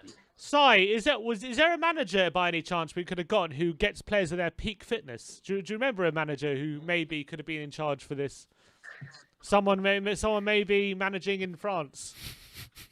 Who was known for getting all their players at peak fitness. Is there any manager come ring? Do you know what? Maybe a manager we sacked some off of it is. Yes, some of it is fitness related, but I'm telling you, there's a few players there that are, no disrespect, too old for the Premier League, like the standard that we require. They might be all right in one of the lower teams in the Premier League. I don't know. But one of those players is our go-to sub every single bloody game. Our first sub, win, lose or draw. It's your hands are tied. Like, my mates will message me laughing and saying, Spurs are boring. I'm not going to say the words that they say, but I can just sit there and go, yeah, I know. I've known this for years. We've all known this for years. I've told you there's 7 or 8 players I can name on my hands easily that should not be there anymore. And particularly players, no disrespect to the service that they've given, but there are some players there that just cannot keep up. We're asking them to do a big job, i.e. a critical job of trying to save our season, and they're just not up for it. And it's not down to fitness, but these players are just simply too old and needed replacing years ago. I've said this year after year. Super Jan it's not just Toby, you that said it, Si. It's not just you. Even the manager said it. Pochettino said it countless times. Yeah, and that's the thing, is when the manager starts saying stuff like in the press conference, that's what me as a fan wants to hear, because we know we need the approval of that. Yeah. But that then stems up to the board and they start getting pissed off and then they go and sack the manager. This is what happens over and over again. Jose, I'm standing by him in the sense that, yes, we could have played better football, prettier football, but the fact of the matter is our defence is shocking. As a manager, you cannot say, let's go gung-ho, because if we do that, we will concede way more goals than we already had done, and probably lost more games than we did. So I understand that philosophy, and it stems back to the board. As soon as Jose said something that the players are not up for it, that pisses the players off. So then there's all uproar in the training ground and in the dressing room, and then it goes up to the top, and he goes, "Oh yeah, I don't like looking bad. Let's get rid of him." This is exactly what has happened. It has happened for every single manager pretty much that we've had. Too many players have let the managers down year after year, and more importantly, let the fans down. and let themselves down. It's all very well Son crying his eyes out yesterday. Well, put a better performance in then. Like you've all got yourselves to blame for this, as well as our board, who just simply does not want to invest in critical positions. And I've said it last week. Yes, we got on Dombele. We chucked 60, 70 million out there to keep the fans quiet. That's what that was about, to keep the fans after quiet. getting to a Champions League like final. the Arsenal fans. The Arsenal fans with Pepe were exactly the same. The Arsenal fans were going, where's the investment? Where's the investment? And then, hey, presto, 70 million out of nowhere on one player who turns out to be useless mostly anyway. But it kept the fans quiet for another half season or another season until we get to another summer. We're in exactly the same position. And, you know, the amount of semi-finals we've had and finals in the last 5 to 10 years, and we haven't won any of them. It's astonishing, because when we get to the point, whether it be in a league position or a cup final position, we don't have the adequate players at that stage in the season where you need to get that last bit of energy and a last bit of push. It's not there. If we had the final in February, maybe it would have been slightly different. I don't know. But, at the end of the day, the problem is not new. It's been like this for season after season for as long as I can remember. And it will not change, as I've said to everyone, it will not change with the current board in place. It will not change. No chance. It's tiring. Completely agree, Si. But you know what? Always a pleasure to speak to you and get your views. And look, we've got Sheffield United this weekend. I'm not going to say it's a big game just because... Cup final. It's not a cup final. It's not a big game. It's just, just a petering out game for the rest of the season. What's your hopes on top four? I've always said that until it's mathematically impossible, I'll Do you even want top keep four? believing. I've seen the fixtures. I think we need top four to secure some of these players that we do want to keep. And I think financially, if we are stuck with that lot up top, we know that we're going to need that funding to bring players in.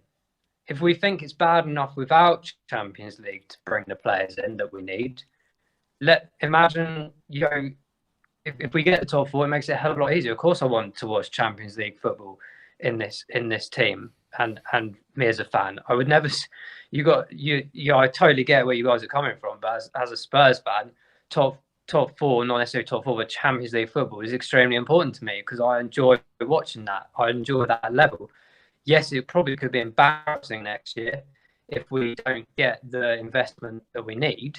But I'm never going to say no or think that we should, spite ourselves by saying things like that. The Sheffield game, it's going to be difficult. Si, what's more important for this football club? Is it keeping the likes of Harry Kane and Heung-min Son or getting Enoch out of our club? Which one's more important? Yeah. Both are equally as important because I think irrespective of the board, we need some kind of play. Let's say Kane and Son go, what are we left with? And we know how Levy spends money for big players. Look at the Gareth Bale situation all those years ago and brought in 7 or 8 players. I think 2 survived to one still here today, amazingly. We know what happens there because his knob of a recruitment person goes and buys whoever's available, watches a load of YouTube videos and expects things to hopefully happen. That's what will happen. They're both as equally as important. But in my mind, I can't see Kane staying. Why on earth would you want to stay in this nonsense club? This is what we are at the end of the day. It's nonsense. No one knows who's doing anything. No one knows what's going on. He, of all players, have been extremely committed and loyal to our club. And I appreciate his service gigantically. And I would have no qualms with him going whatsoever, other than the fact that, of course, I want him to stay. Son is similar. He's a gigantic superstar. And he's probably being kept a lot as well because of the investment that he brings in, all the revenues from all the merchandise sold in his name. And that's not just for us Spurs fans, it's of course all the fans abroad and worldwide that enjoy his persona and who he is as a player. So these two are fundamental if we're going to kick on. But the two key points for me are who's the next manager, which is critically important for both them staying and our progression, and hopefully bringing back some of that kind of Pochettino era feel. And secondly, the board. When I mean the board, I think Daniel has to go. I don't think Enoch are going to sell off because they're making profit. And this is the point. If it makes profit, that's all they care about. But what you can at least do is remove one of the diseases out of that club, which I believe is Daniel, and hopefully get someone in there that has a bit of a pushback on Joe Lewis up there in America on his boat and go, come on, we need to do something here. Completely annihilate the existing recruitment situation, bring in an actual proper development of recruitment like Leicester have, kind of thing, you know, where good players are coming in left, right and centre all the time. Yes, they might sell them on to make some money, but that's what we need to do. We need a complete new structure at that board level. That's what needs to happen next, and we have to keep protesting until that is sorted. We're not letting them get away with it, guys. Not another season. No chance. Absolutely spot on, Si. I hope you do come down for the next protest, because we're going to need to have strength in numbers. It needs to be a lot bigger than it was the last time. We need to follow in the footsteps of what Chelsea did, Arsenal did, Manchester United have done, because their protest was so much better than ours, and we need to show in numbers, not just 30, 40 people outside the stadium. It's the weekend coming up, guys. Like, there's no excuse now. We can all turn up. There's no work and whatnot. So I'm all in, mate. Banners and all. All right, looking forward to it. Si, absolute pleasure as always, and we'll speak to you soon, mate. Cheers, mate. Let's get Anik on. Hi, Anik. How's it going, mate? All good. What about you guys? Not too happy, but trying to recover from yesterday.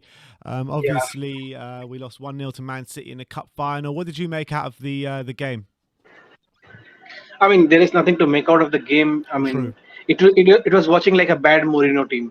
I mean, the false Mourinho team, or somebody, a doppelganger managing a team. So there was nothing except for the two chances. Maybe if Lo Celso scored that goal, then things would have been different. But yeah, I mean, what I feel is, again, in the hindsight, if Jose Mourinho was there, maybe we could have done something. Maybe they would not have that much chances. Maybe we would have won the game. But that's all in the hindsight. But yeah, now Jose is gone. That's okay. He's gone. What is important? I mean, what I hate. I mean, nothing against Ryan Mason. It's not his fault. It's like putting somebody calls me. If Levy calls me, Anik, you become the manager of the club. It will be the same like this. Same like that. My question. I mean, Levy selects the managers, right? He has two options, because we all know we can't get any top managers within 2 days. We have two options: Chris Powell and Ryan Mason. Chris Powell has an experience of around 700 games under his belt. Ryan Mason maybe 150. And also Chris Powell has caretaking experience, and also I think he has managed 2 clubs. Not in full capacity, but in term. Why would I go and get the young kid before a cup final? And instead of Chris Powell, I don't know what he thinks and how he decides. It's bizarre. And then you expect, luckily if you win against City, I mean, luckily you don't win against City, because they are a strong side. In fact, they are the best side in the country right now. So, I mean, the decisions are really questionable. Apart from the one sacking a manager 6 days before a cup final. If you want to get rid of him, even if we win the cup final, get rid of Jose Mourinho the next day. Jose, thank you for your service. Bye-bye. If we lose, we can always blame Jose Mourinho of his style and all. Bye-bye. But why now? I mean, it's really questionable how he decides what he wants. Is it all about the profits? I would absolutely agree with Brian. We should stop buying this merchandise from the Levy era. Totally agree with it. Do you reckon it's true that if we would have won the cup, if Mourinho would have won the cup final, maybe there was a clause in his contract for a higher payout and stuff like that, and that could have influenced the decision? If it did influence the decision, what would you make of that? I mean, that is always the case. I mean, Antonio Conte has done it previously. People can say Jose Mourinho could have done that, but given his managerial career, what I have seen and followed, one thing I can say, he is a very true professional. And he is not a man that will cry around and say, give me some more money and all those stuff. He won't do that. I don't think so. He would do that. Yeah, maybe he could.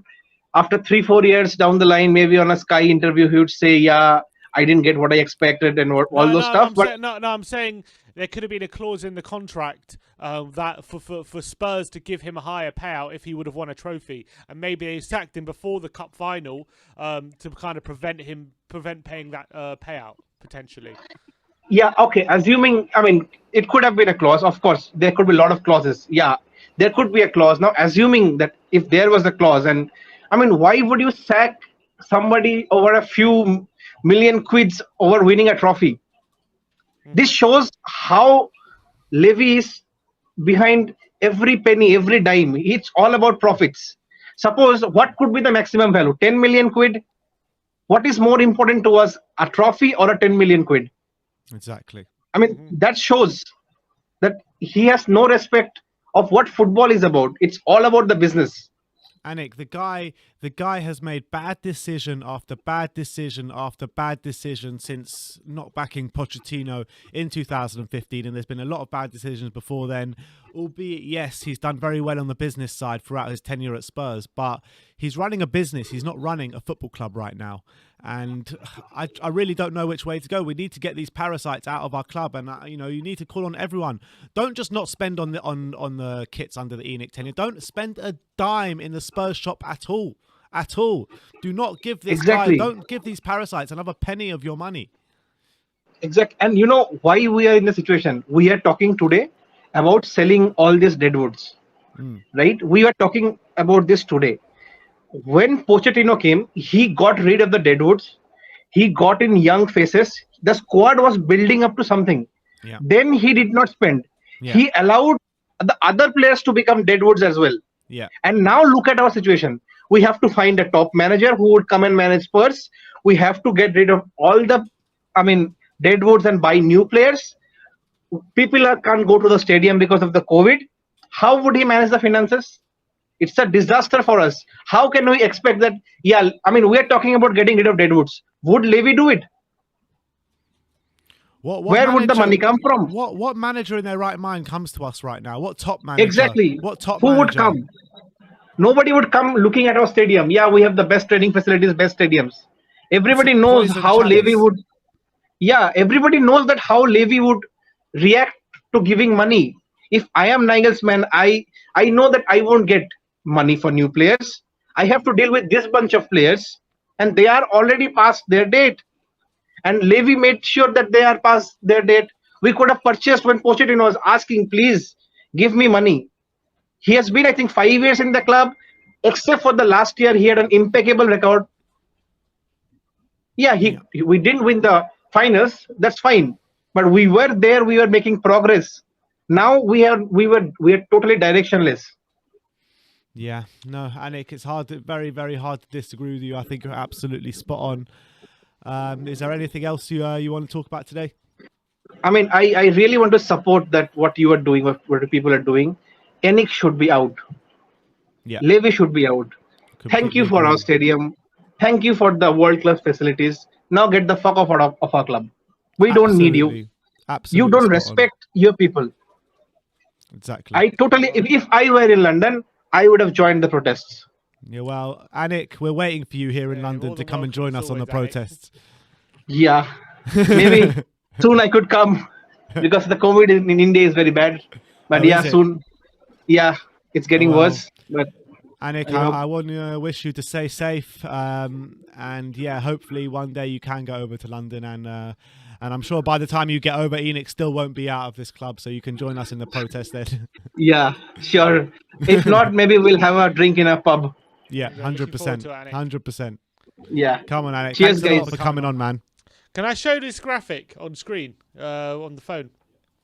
This is the XG map for the League Cup final. Oh, God. So there is Man City and there's Tottenham.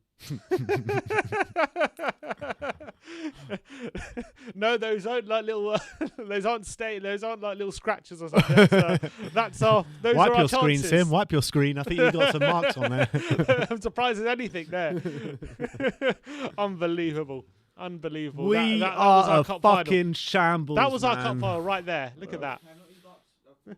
There's not enough. That's a penalty spot. Yeah, it's not even a chance. That's a penalty spot there, and that's Man City. That just tells you all you need to know about how the cup final went for us. Penalty spot is bigger than our XG. Yeah, unfortunately, we had a 0.04, so we had a 4% chance of scoring a goal during that cup final. Fantastic, absolutely fantastic. All right, can we get Jory back on? Is his audio working now? The Joracle. Hey guys, can you hear me? There we go. I can hear you now. Yes, Jory. Right. Hey guys. Had to get you back on. We're looking for more answers, Jory. We're looking for more answers, man. Yeah, we know you have all the answers. We know you do. Well, I don't know about that. By the way, big up on your protest there. Well done, guys. Thank you. Thank you, Jory.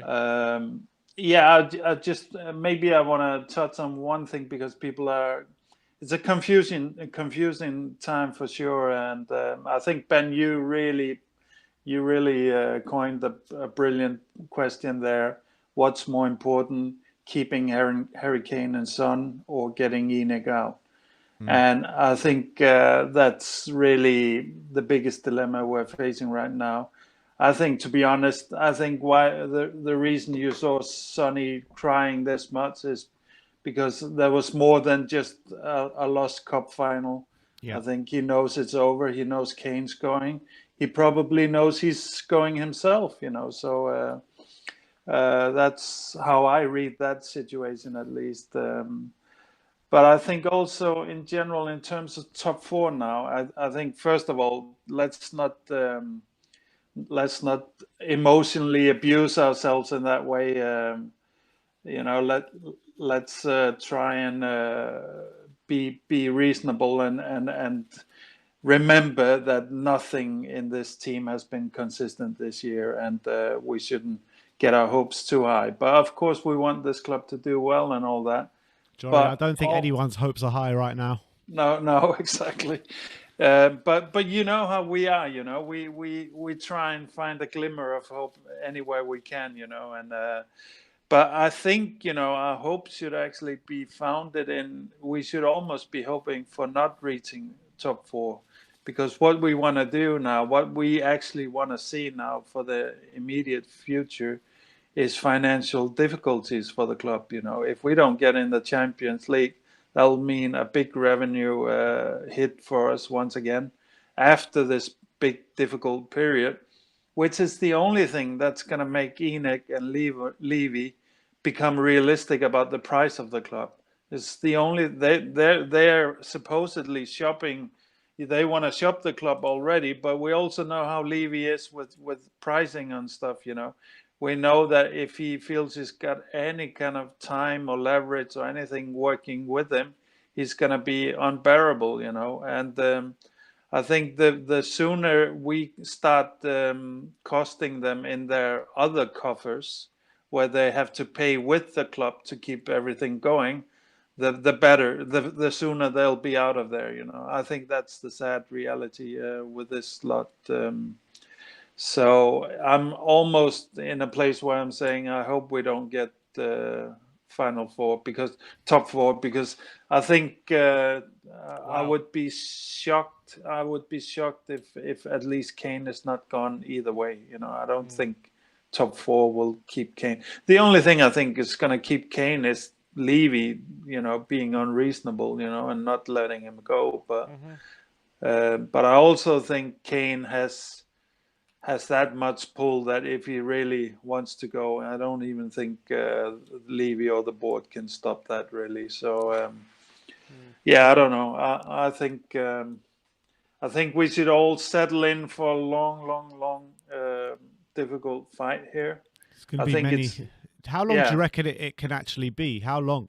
Because it could be endless, literally.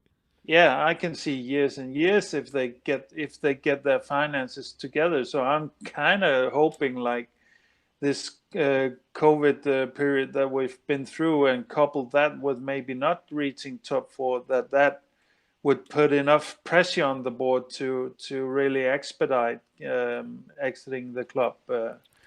Jory, did you see the statement from the Supporters Trust? I saw the first one, yeah. which I was quite The one happy from with. Friday. No, I didn't see. Tell me about that. I didn't see that. Well, I think maybe we should get it up on screen or something, because it was actually it was a long statement, but it was strongly worded. Yeah.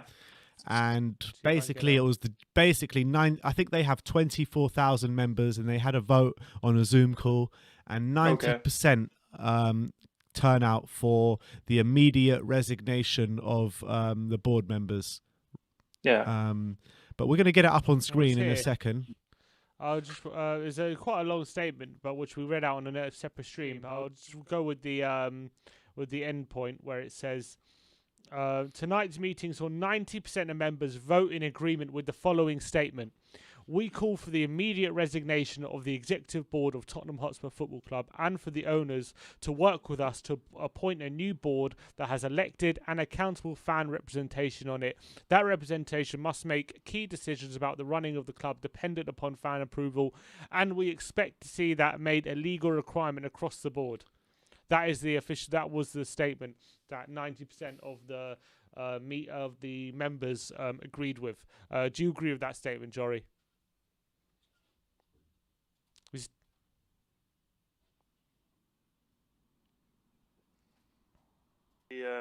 Give a lot of respect to our neighbours in London, but I think both Chelsea and Arsenal definitely fought a great fight for a common cause here, and I think like there's two sides of it. It's this nasty kind of a franchise dream that these guys have, which is terrible, which we all hate.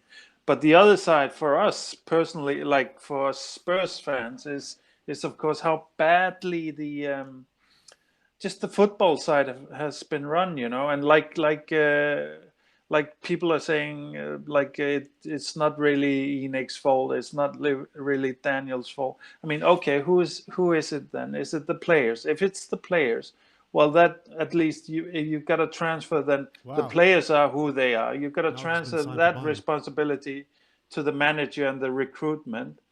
And if the manager is bad at that as well, well then at the end it's gonna come down to the board always, So if you have a 20-year period of can you hear me, guys? Or? Yeah. Sorry, I'm just seeing news coming through that Nagelsmann has joined Bayern Munich. I'm looking. Okay. Huh? Yeah. Well, where's it from? I'm just looking at Romano for a second. Sorry, Jory, carry on. Sorry to disturb. No, I was just gonna say, like, there's no way that you can kind of frame the responsibility in a different way than that it comes down to the board and the ownership when it's this kind of a period, when it's this consistent with, like we talked about before, we have taken the best coaching manager in the world, in my opinion, Pochettino, the best fitness guy, exactly the best bringing young talent through the ranks guy, and then we've taken the best established guy in the world, Mourinho, and we've tried all kinds of other managers as well, and it's always the same result, So where we're supposed to think. I mean, I will give those who say it's not completely the board's fault. I will give them this. It's not 100% the board's fault. It's also us, the fans. We've been bamboozled way too many times. We've been, the wool has been pulled over our eyes too many times. And we sometimes we know that it's an instant fix that's not really going to work out down the line, So, and that's how fans are, We watch this game and love this game for the escapism, for the enjoyment. It's not like we want to be in football to add more problems to our life, That's not why we want to watch. But being Tottenham, that's actually what you get, It's adding a lot more problems to your daily life, But and Jory, as well, the decisions they've made recently, first of all, the Super League, sacking Mourinho 6 days for a final. And also, it's important to note, out of the 6 English clubs who joined the Super League, we're the only ones who are yet to apologise. 5 of the 6 clubs have apologised, and we're the only ones who haven't. What's all this say about the club right now, all these decisions? No, I mean it's just like the arrogance, and also I think also Levy, as like we've seen so much bad PR work. I think maybe Levy's PR team is advising him to play it cold. Like trying to ride out the storm, and as long as you don't admit guilt, then you'll be okay and whatever. Um, but I mean, I think all the other apologies are pathetic anyway. So I wasn't really looking forward to one from us. But of course, it says something also about us. But I think like sacking Mourinho before this final was the final. Like if you are in any doubt how stingy and greedy Levy is, that's your final. That was all about a cup bonus there. I cannot believe anything else. I mean, let's say you hate Mourinho at this point and you want him out as soon as possible. You wouldn't want to do it to Kane. You wouldn't want to do it even to Ryan Mason. You wouldn't want to put anybody in that position that a week before like our biggest game in quite some while, you're gonna upend everything and start from scratch. So I think that's kind of the people we're dealing with. These are retail moguls, and they don't know anything. They hate the managers. I'm actually starting to think that when Potts got sacked, he was complaining a lot about the squad, and Mourinho started now, not directly saying it, but hinting that the players are just not good enough, and that's then usually it doesn't take long for Levy to fire people after that, and that's probably because he sees his precious value of the players go down or whatever, so he doesn't want to keep the value, and that's also why we can't get rid of anybody, because nobody wants to buy these guys for what Levy is asking, So yeah, it's a horrible situation, really. To be honest, I'm happy that if Nagelsmann is that confirmed now that Nagelsmann is. It looks like Christian Falk. He's a very reliable journalist from Germany. He works covering Bayern Munich. He says that they've agreed to work together for the upcoming season. Okay. So that's what it says here. According to Build from Bayern, Munich.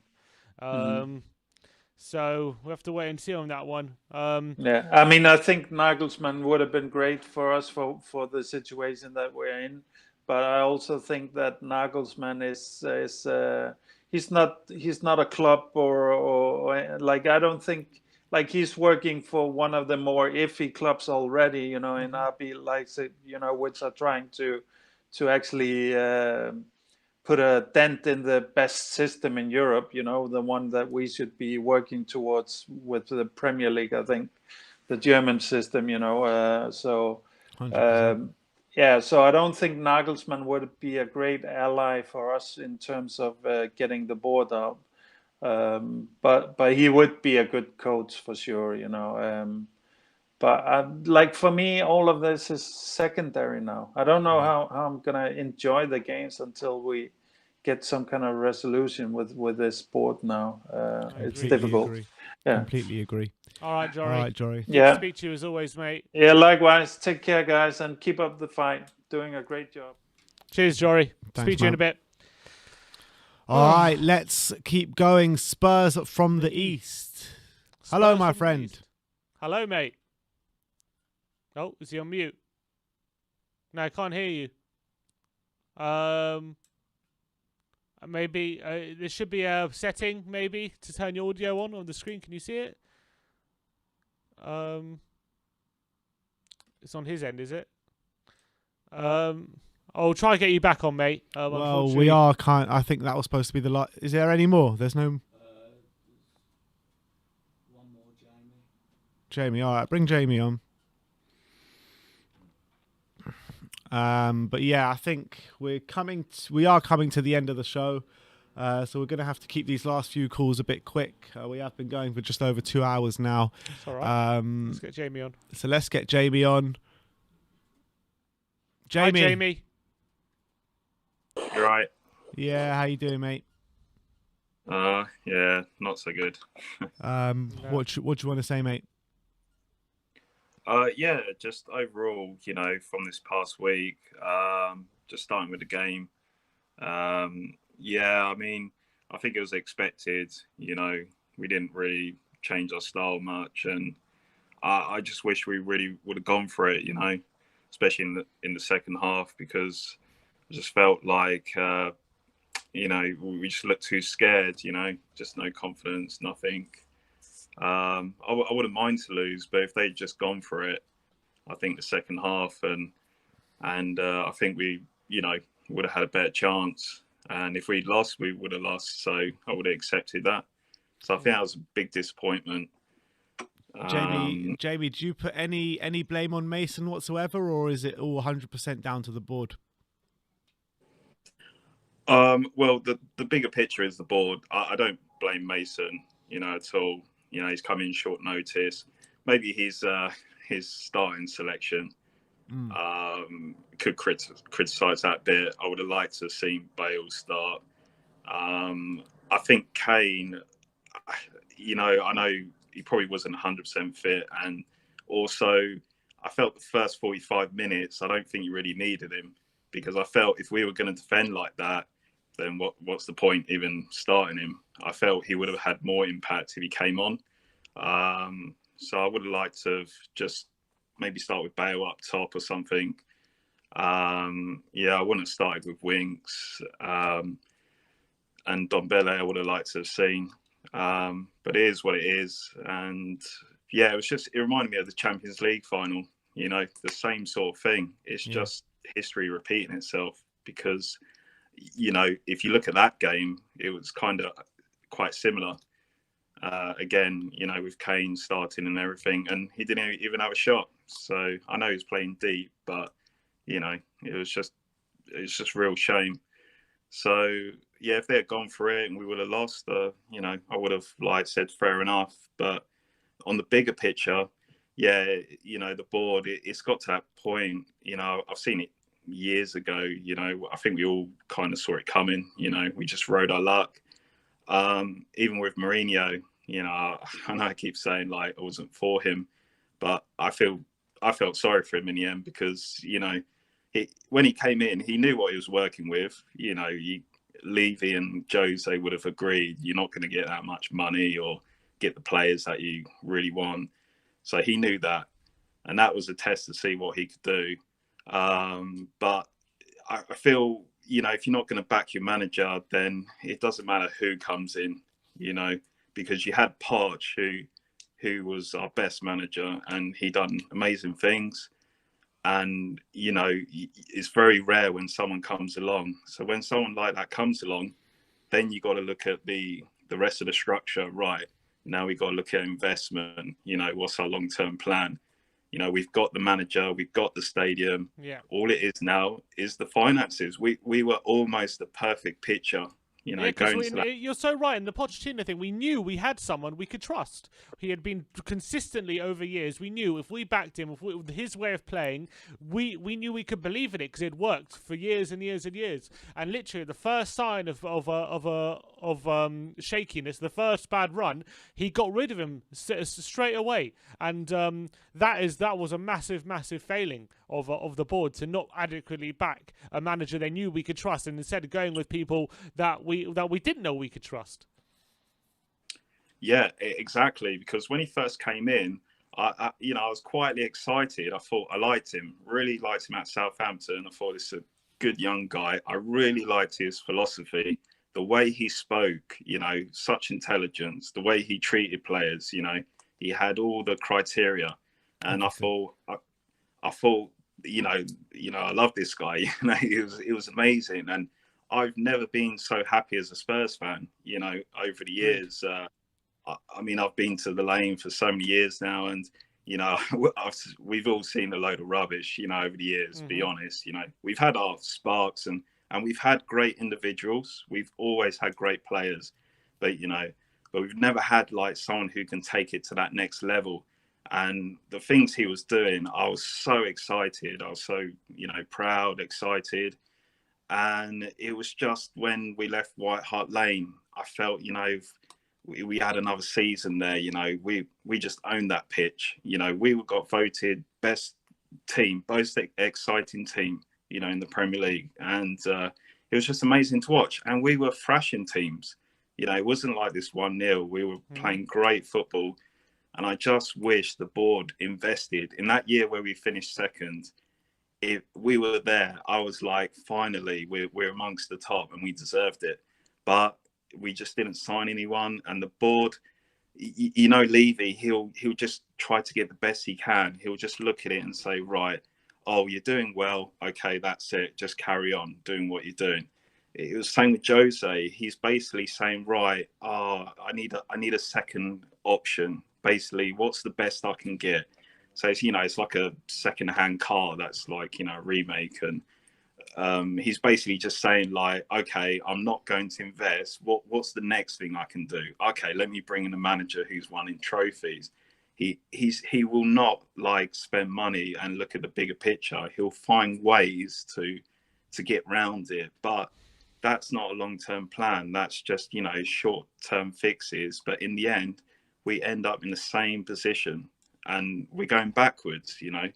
And always in time it will show up, because when we didn't sign anyone under Poch, you just knew it's coming. And as a Spurs fan, we're going in circles here, and even if we have a great season next season, whoever it is, we 3-4 years down the line we'll be in the same position, because the board doesn't think differently. They invest the same way, but they've got to invest more.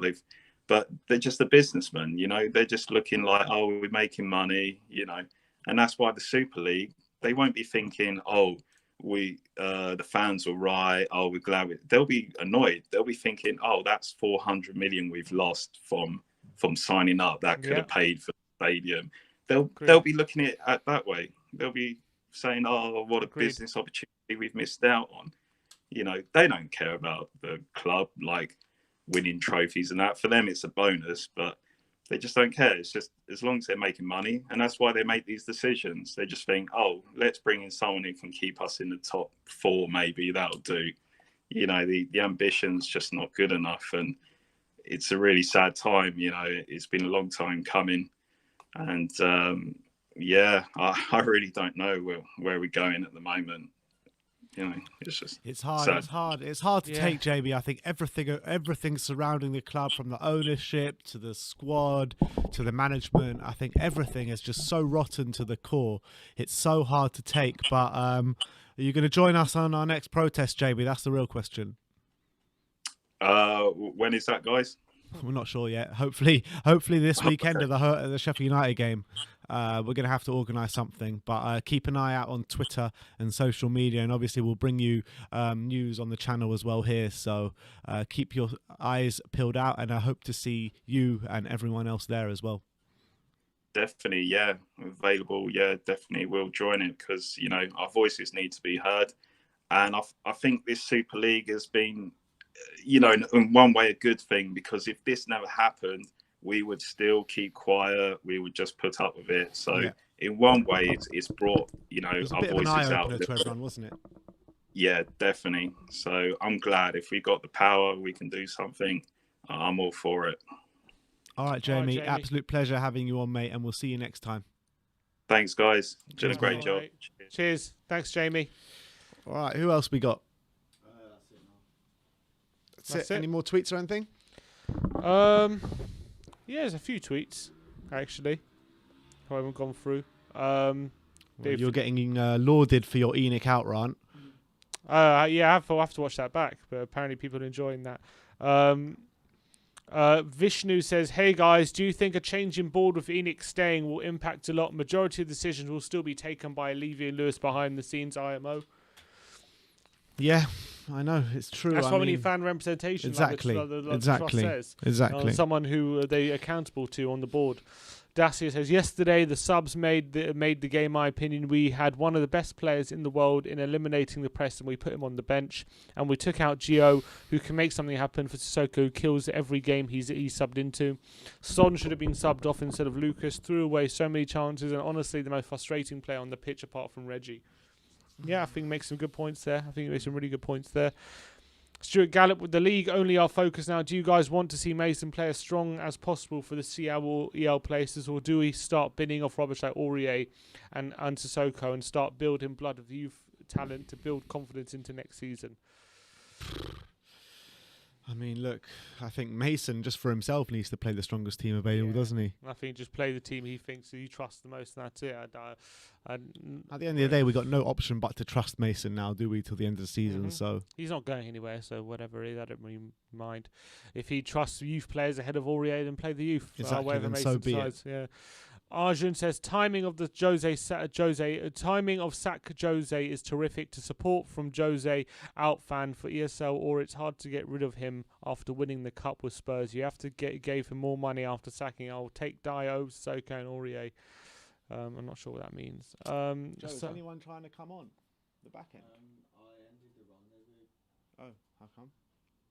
Simon Stevens says yesterday's performance was proof to me that no matter how much money we saved from not backing Pochettino, it was bad business, as we stand to lose a whole lot more than to get back to where we were again. Yeah,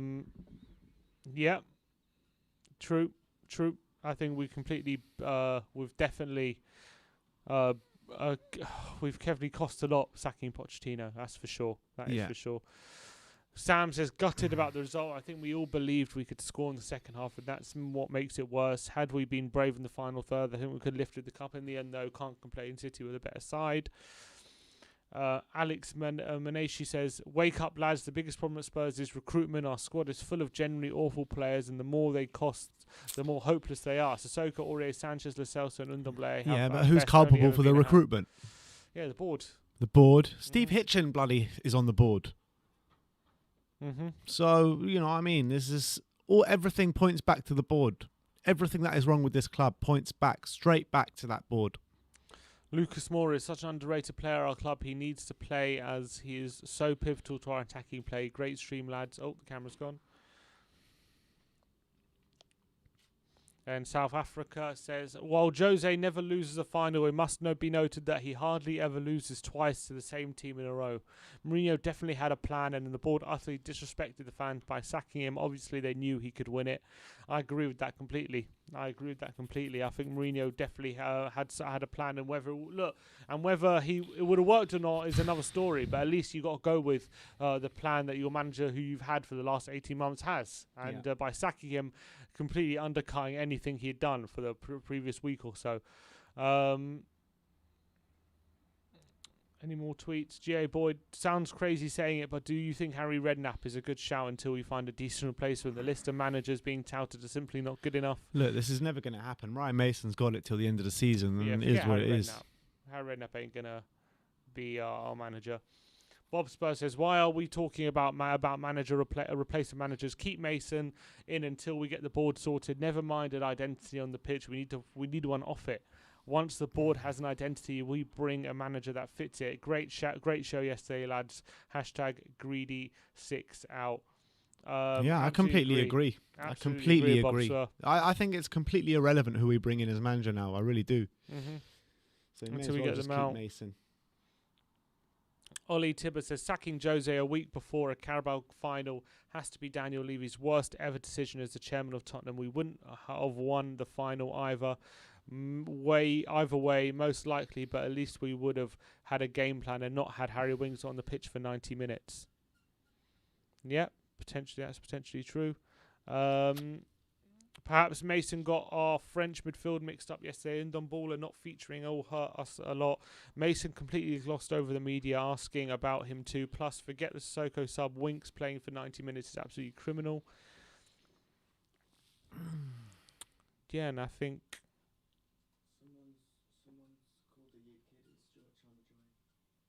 Yeah? I've seen a lot of people are messaging us on social media trying to join.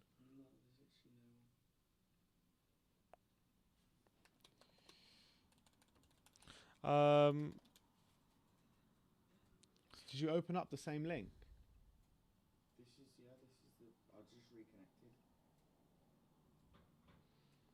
Okay. I see a couple people trying to join, yeah. Yeah, get them on, why not?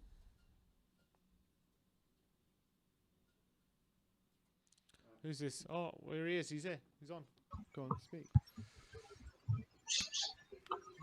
Hello, mate. You all right? Hello? I can hear you. You can't hear me? He can't hear me. Hello? You're on, mate. Hello, Mr. Yid Kid. No, he can't hear. He can't. Can you hear? We can hear you, mate. We can hear you. Don't know what's going on. All right, we'll try go back to you if you try reconnect. I'm not sure what happened there. For some reason, you couldn't hear us. But look, it's just so hard to take all this at the moment, isn't it? Yeah. I think everyone's just a mixture of angry, confused, like depressed, like we don't know what to do from here. Dara O'Brien says, "What and who now? For me, I know he's not the best person everyone would like, but wouldn't mind Eddie Howe." I can't even think about managers, man. I can't think about it. We need to get this board out. Nothing's going to change until we do. Brandon Sebastian with the super chat says, "I highly doubt Mason is picking this team or any control. He's 29 years old with zero experience. Dr. Devil out." Dr. Evil, not Dr. Devil, Dr. Evil. Dr. Evil, yeah. I mean, he does show a lot of resemblances, doesn't he? I bet he has one of those shaved cats at home as well, Daniel Levy. Yeah, probably. Doesn't pay to groom it though. That's why it's shaved. Exactly. Let's get who's that? Cameron? Oh, Kieran. Is it Kieran? Kieran O'Connell. Kieran O'Connell. Hello. Kieran O'Connell. Kieran is how do you say? Wait, he's I can't hear you, mate. He's on mute. No. Sorry, mate. We can't hear you. I think it might be on your. There's like a setting on your side. Potentially to get the audio on. We've had a few issues today with this. Can you hear me now, guys? Yeah, there you go. There we go. Cool, cool. How do you say How are your you name? guys? I might have butchered your name. Sorry about that. It's Kieran. Kieran. All right. Yeah. Just a different I think, spelling of Kieran. That's the first Yeah, time I've it's- ever seen Kieran spelled like that. I must I was say. on it's funny, I was on David's channel, Irish Hotspur, the other Oh, day, big up, and Dave. they were asking the same thing, and I just said whatever you want to call me. To be honest, like, my parents fucked up the spelling of my name, so you know, whichever way you say it, I can't really argue because I don't really know myself. So yeah, it's just Kieran, whichever. Yeah. All right, sweet. Well, welcome to the channel. What do you want to say? What talking points do you want to speak about? I don't know, to be honest. I mean, it's disappointing. Disappointing cup final. To be honest, I don't even know if I really want to speak about it. Yeah. I think logically, if we think about it, it was always going to be the outcome. But I think just the story and I suppose the hope that we all kind of had in our heads just kind of really built into the actually maybe we can win this when realistically we didn't have a chance. But, you know, after that shocking first half, we came out in the second half. We looked like we were the team of the ascendancy, without really threatening them too much. Let's be honest. And then with 20 minutes, after 20 minutes of that second half, he brings on Moussa Sissoko, and that's essentially game done, wasn't it? Yeah, like you said, Luke, we came out after half time. Gio had that shot, and I thought, okay, yeah, we might be working our way into this now. Maybe the boys have, you know, maybe something's been said at half time, like at the Southampton game. We're going to see a different team. And then she just kind of started to disappear a little bit. I think we needed to bring on probably Ndombele, really brought on Sissoko, and then just we vanished out of the game, and that was pretty much it. But even with that said, I know like Mason, like, he made some realistically bad subs in hindsight, but I think he was kind of thrown a bit to the wolves. You know, if we look at it, he had 48 hours to turn around for the Southampton game, and then 4 days to turn around for a cup final. And if you look at what some of the players were saying, even they're saying it's a bit, you know, there's preparations for the final undergoing with Jose, and then all of a sudden you got someone else coming in telling you, actually, no, that's not how we're going to play. We're going to play this way, and trying to set you up in a different style, different system. What do you think? What do you think the players will be thinking at this time? Like having a manager like Jose and having a plan in place for a cup final and all the preparation, then it all gets tossed away for a rookie manager who's never managed before, 29 years of age, who's younger than a lot of the first team stuff. What do you think the impact that would have had? Yes, it would have lifted the players in the short term. You know, get a friend in there, get someone who put your arm around the shoulder, and a player who you've played with before, and all that stuff. But in terms of like taking the club seriously and things like that, and the club direction, what do you think the big players will be thinking about that kind of decision making, sacking a manager 6 days before a final? I think it's a bit of mixed emotions, really. I think for some players who maybe don't know Mason as much, it will be kind of a bit of like it's a bit of a joke. I think for the players that maybe know him a little bit more, it's probably a kind of like, why is Jose gone? Just like literally 6 days before a cup final, but then maybe they've kind of been picked up a little bit because they know Mason, they're happy for him, and they're kind of happy that now, I suppose maybe there's a better mood in the training camp. The thing that kind of shocks me out of all this is apparently there are reports that he was decided he was going to be sacked from the Zagreb game. Even if that's not the case, and it's like you guys said about the release clauses and the money, you know, why not just sack him after the Everton game to give the players a little bit more turnaround time if it was a money issue? You know, I feel like it was almost a money issue, but then they knew that there was probably going to be a bit of backlash from this, you know, Super League, and they've kind of gone, right, we'll hold it off for a few days until then. Yeah. Yeah. You know, it's, yeah. Realistically, you know, I suppose like you guys have already said and everyone else has said, the problem stems from the board, and then it stems down into the, you know, the coach, the team, everything else, and then it's just a build-up of issues, really. And yeah, it's just so frustrating when we had a big cup final, and me and my brother were saying before how we put the banners away for the cup final. We wanted to have all the positivity in the world for this game and try and give all the positivity to the team. But I'm just left feeling like the problems with the board are so evident on the pitch. It directly contributed to how we performed in the cup final, and I'm just left feeling again the board again have ruined another chance of us getting a trophy by their actions. And I feel silly now not making a statement at cup final when the board have screwed us again. Yeah, no, I agree. Like I seen a few people tweeting yesterday, like about why aren't Tottenham fans singing about no Super League, the owner's out, and I was just thinking to myself, like, yeah, but you know, we've got Ryan Mason and it's a cup final. It's not like we're in these every year like the City team, you know. And I just kind of thought, you know, as much as we want the board to change, we still need to kind of back the team for the final and try and back Mason as much as possible. And then, you know, at the end of it, we're kind of going, hang a second, you know, we never really were going to win this. Like, part of me feels the only way that we're actually going to get any sort of proper investment is if we sell the likes of Kane and Son. I feel like we're not going to get another top striker in because no one wants to play second fiddle to Kane. So, you know, right, we're going to kind of go for these options that may or may not work, you know, like we've seen with the likes of, I suppose, Soldado, Llorente, and now Vinicius. You know, like realistically, if you look at them, none of them are names that you kind of go, wow, this person's going to change our team. You know, you maybe think, yeah, maybe a good player who can play back up for a few games. But yeah, I just feel like nothing's ever going to change with this board until we kind of get rid of Kane, because then I think maybe they'll realise, hang a minute, we seriously need to kind of invest if we want to actually stay up. Because at the moment, Kane, no matter whether people want to say he's played bad yesterday and he didn't show up, or he hasn't shown up against Liverpool in the Champions League final, he does get us a lot of points. I think he's got something like 62% goal contribution for us this season out of all of our goals. You know, you take that away from the team, where would we be, you know, in the table? Yeah. And I mean, like, even if you sell Kane and Son for mega money, you need to spend more than that to replace them. You know what I mean? Oh, It's yeah. just like, I don't know where we're going as a football club. I really don't. But Kieran, thanks a lot for coming on, and do come on again. Do come on again. Yeah, no problem. Thanks for having me, guys, and have a Nice good one, day. Kieran. Cheers, mate. Thanks for coming on, mate. And I think we got our last caller of the day. Is it, Joe? Yeah, Michael. Michael V. No, let him get set up. I can't hear you, mate. I think he's on mute again.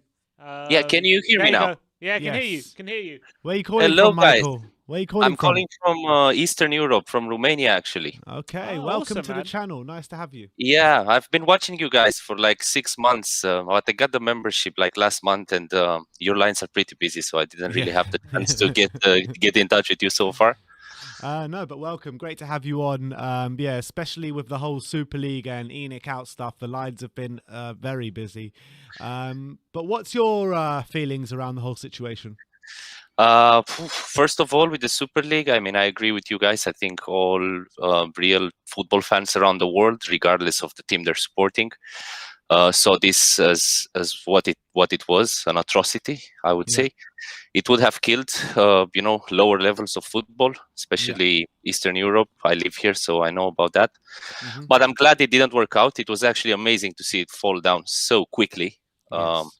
And it's just, the greed, and actually the Premier League clubs didn't need this. I would see why Madrid and, maybe Barcelona, because they're in debt, would go for this, but I didn't understand our situation. But with Levy, there, you can expect anything. Yeah, well, if you believe Florentino Perez, we're not even out of it yet. Yeah. I think he's gonna play Real Madrid against Real Madrid, maybe. Real Madrid A versus Real Madrid B. It's going to be the Classico every week. Real Madrid against Barca. Real Madrid against Barca. Real Madrid against Barca. And then Barca versus Madrid. Yeah. They would love that, just because of the rights to televise it, so the money that comes in. Yeah, 100%. Yeah, but in terms of like yesterday, the cup final and the culmination to our season ending a disappointment yet again, and obviously it was a consequence as well of sacking Mourinho 6 days before the final and being left with a rookie manager who was obviously made a few mistakes in his decision-making, in my opinion anyway, in the final. What do you make of that whole situation? So to be honest, I was never Mourinho in, even after he was like 1 week with the job, but I backed him because he was a Tottenham Hotspur manager. So you have to, don't you? Yeah, I did, and even me, who's really like a Mourinho out guy since a long time ago, just because I don't like his philosophy, even I don't agree with the way they fired him just 6 days before. I think it was a big cover up just for the Super League, and that shows you how little these people care about football. These people that are running our club. So that baffled me. I wanted to see Mourinho out, but there is no way you could fire him 6 days before and see a benefit in that. What was the benefit? Just if you think maybe that everything that's going on with the team is Mourinho's fault, like solely and entirely his fault, and players came to you and said, look, we cannot play under this manager, bring us another one, and this is the main issue. But I don't see that being the case. So I was really disappointed with the final. As always, I wanted to have a trophy like all of us do. Of course. Been supporting Spurs for, let's say, 10, 12 years. Yeah. So I was really looking forward to it. Didn't have my hopes up because I know City is a very good team in terms of quality. I think we were really lucky, and I was really optimistic at halftime because when they missed so many clear-cut chances, I just had a feeling that this might be that day that we were looking for. Yeah. But yeah, eventually it didn't happen for us, and we have to move on. Yeah. In terms of the board, I mean, where do we go now? Is it just about hounding them out? What's the solution? Yeah, I think that would be the best thing to happen. But I don't know how easy that is. I don't know how easy it is for us fans to actually root these people out. It might not be easy, but I think it's possible. It is. I think it is possible, especially now with the momentum. I think you have to take advantage of this momentum and put more pressure on them. Congratulations for the march and everything that you're doing, guys, as well. It really matters for us Spurs fans, especially the ones that are not in England. Yeah. So I think we have to really take advantage of this momentum and see if we can get these people out. Because if we lose the momentum, then we're gonna have to wait for another moment like this when we're really down. And I really don't want to see us reliving this season again. So hopefully from next season we'll have a different story without ENIC. Yeah, I mean, I just can't see it, to be honest. I can't see ENIC going before the start of next season. Can you, Sim? Nope.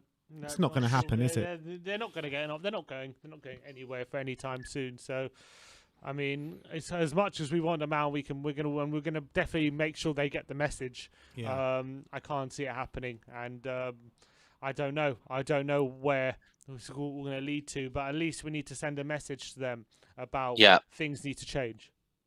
Sure. Keep up the good work, guys. I'm gonna get back to work myself as well. I wasn't really expecting going live with you, but I saw, it's the morning after show, so I said I might have a chance to meet these guys. Yeah, no. Well, Thank you pleasure, very much Michael. for coming Absolute on, man. pleasure, Thank you mate. very much. Thank you, guys. Keep up the good work. Come on, you Spurs. Come on, you Spurs. And the Athletic have just reported now, saying Julian Nagelsmann will be Bayern Munich's next manager as they edge closer to an agreement with RB Leipzig. The Athletic understands the current head coach Hansi Flick has made it clear he wants to leave the Allianz Arena in the summer, and it's understood Bayern have agreed with Leipzig's Nagelsmann to take over, with a deal between the clubs now believed to be close. Is the deal concluded? No, the two clubs concerned are close to an agreement, though. But Bayern still have to finalise a fee with the Bundesliga rivals to release Nagelsmann from his contract, and apparently it's set to be a world record fee for a manager. 25 million, apparently. And then, according to the funny thing is, the Telegraph reported a few days ago the decision to sack Mourinho was prompted by the Bayern Munich interest in Julian Nagelsmann. Great. So that panned out well, didn't it? Yeah, another one bites the dust. And also, it looks as though that Swedish billionaire David Eck, owner of Spotify, is collaborating with another billionaire in Matteo Flamini to take over Arsenal. Fantastic. So, all great news coming out today. Great news, Tottenham. Well, we'll see what the future holds for us, but it doesn't look great. No, it does not. But look, thank you everyone for tuning in today. Stay tuned to We Are Tottenham TV, as we'll be bringing you our player ratings today. We'll be bringing you our 5 takeaways from the final. So yeah, keep an eye out for those bits of content today. Everyone, scroll down, smash that like button, smash that subscribe button. Or just like the stream if you're ENIC out. Let's just put it like that. Like the stream if you're ENIC out. And yeah, thank you everyone for joining us today. Like, subscribe and comment. And as always, come on you Spurs.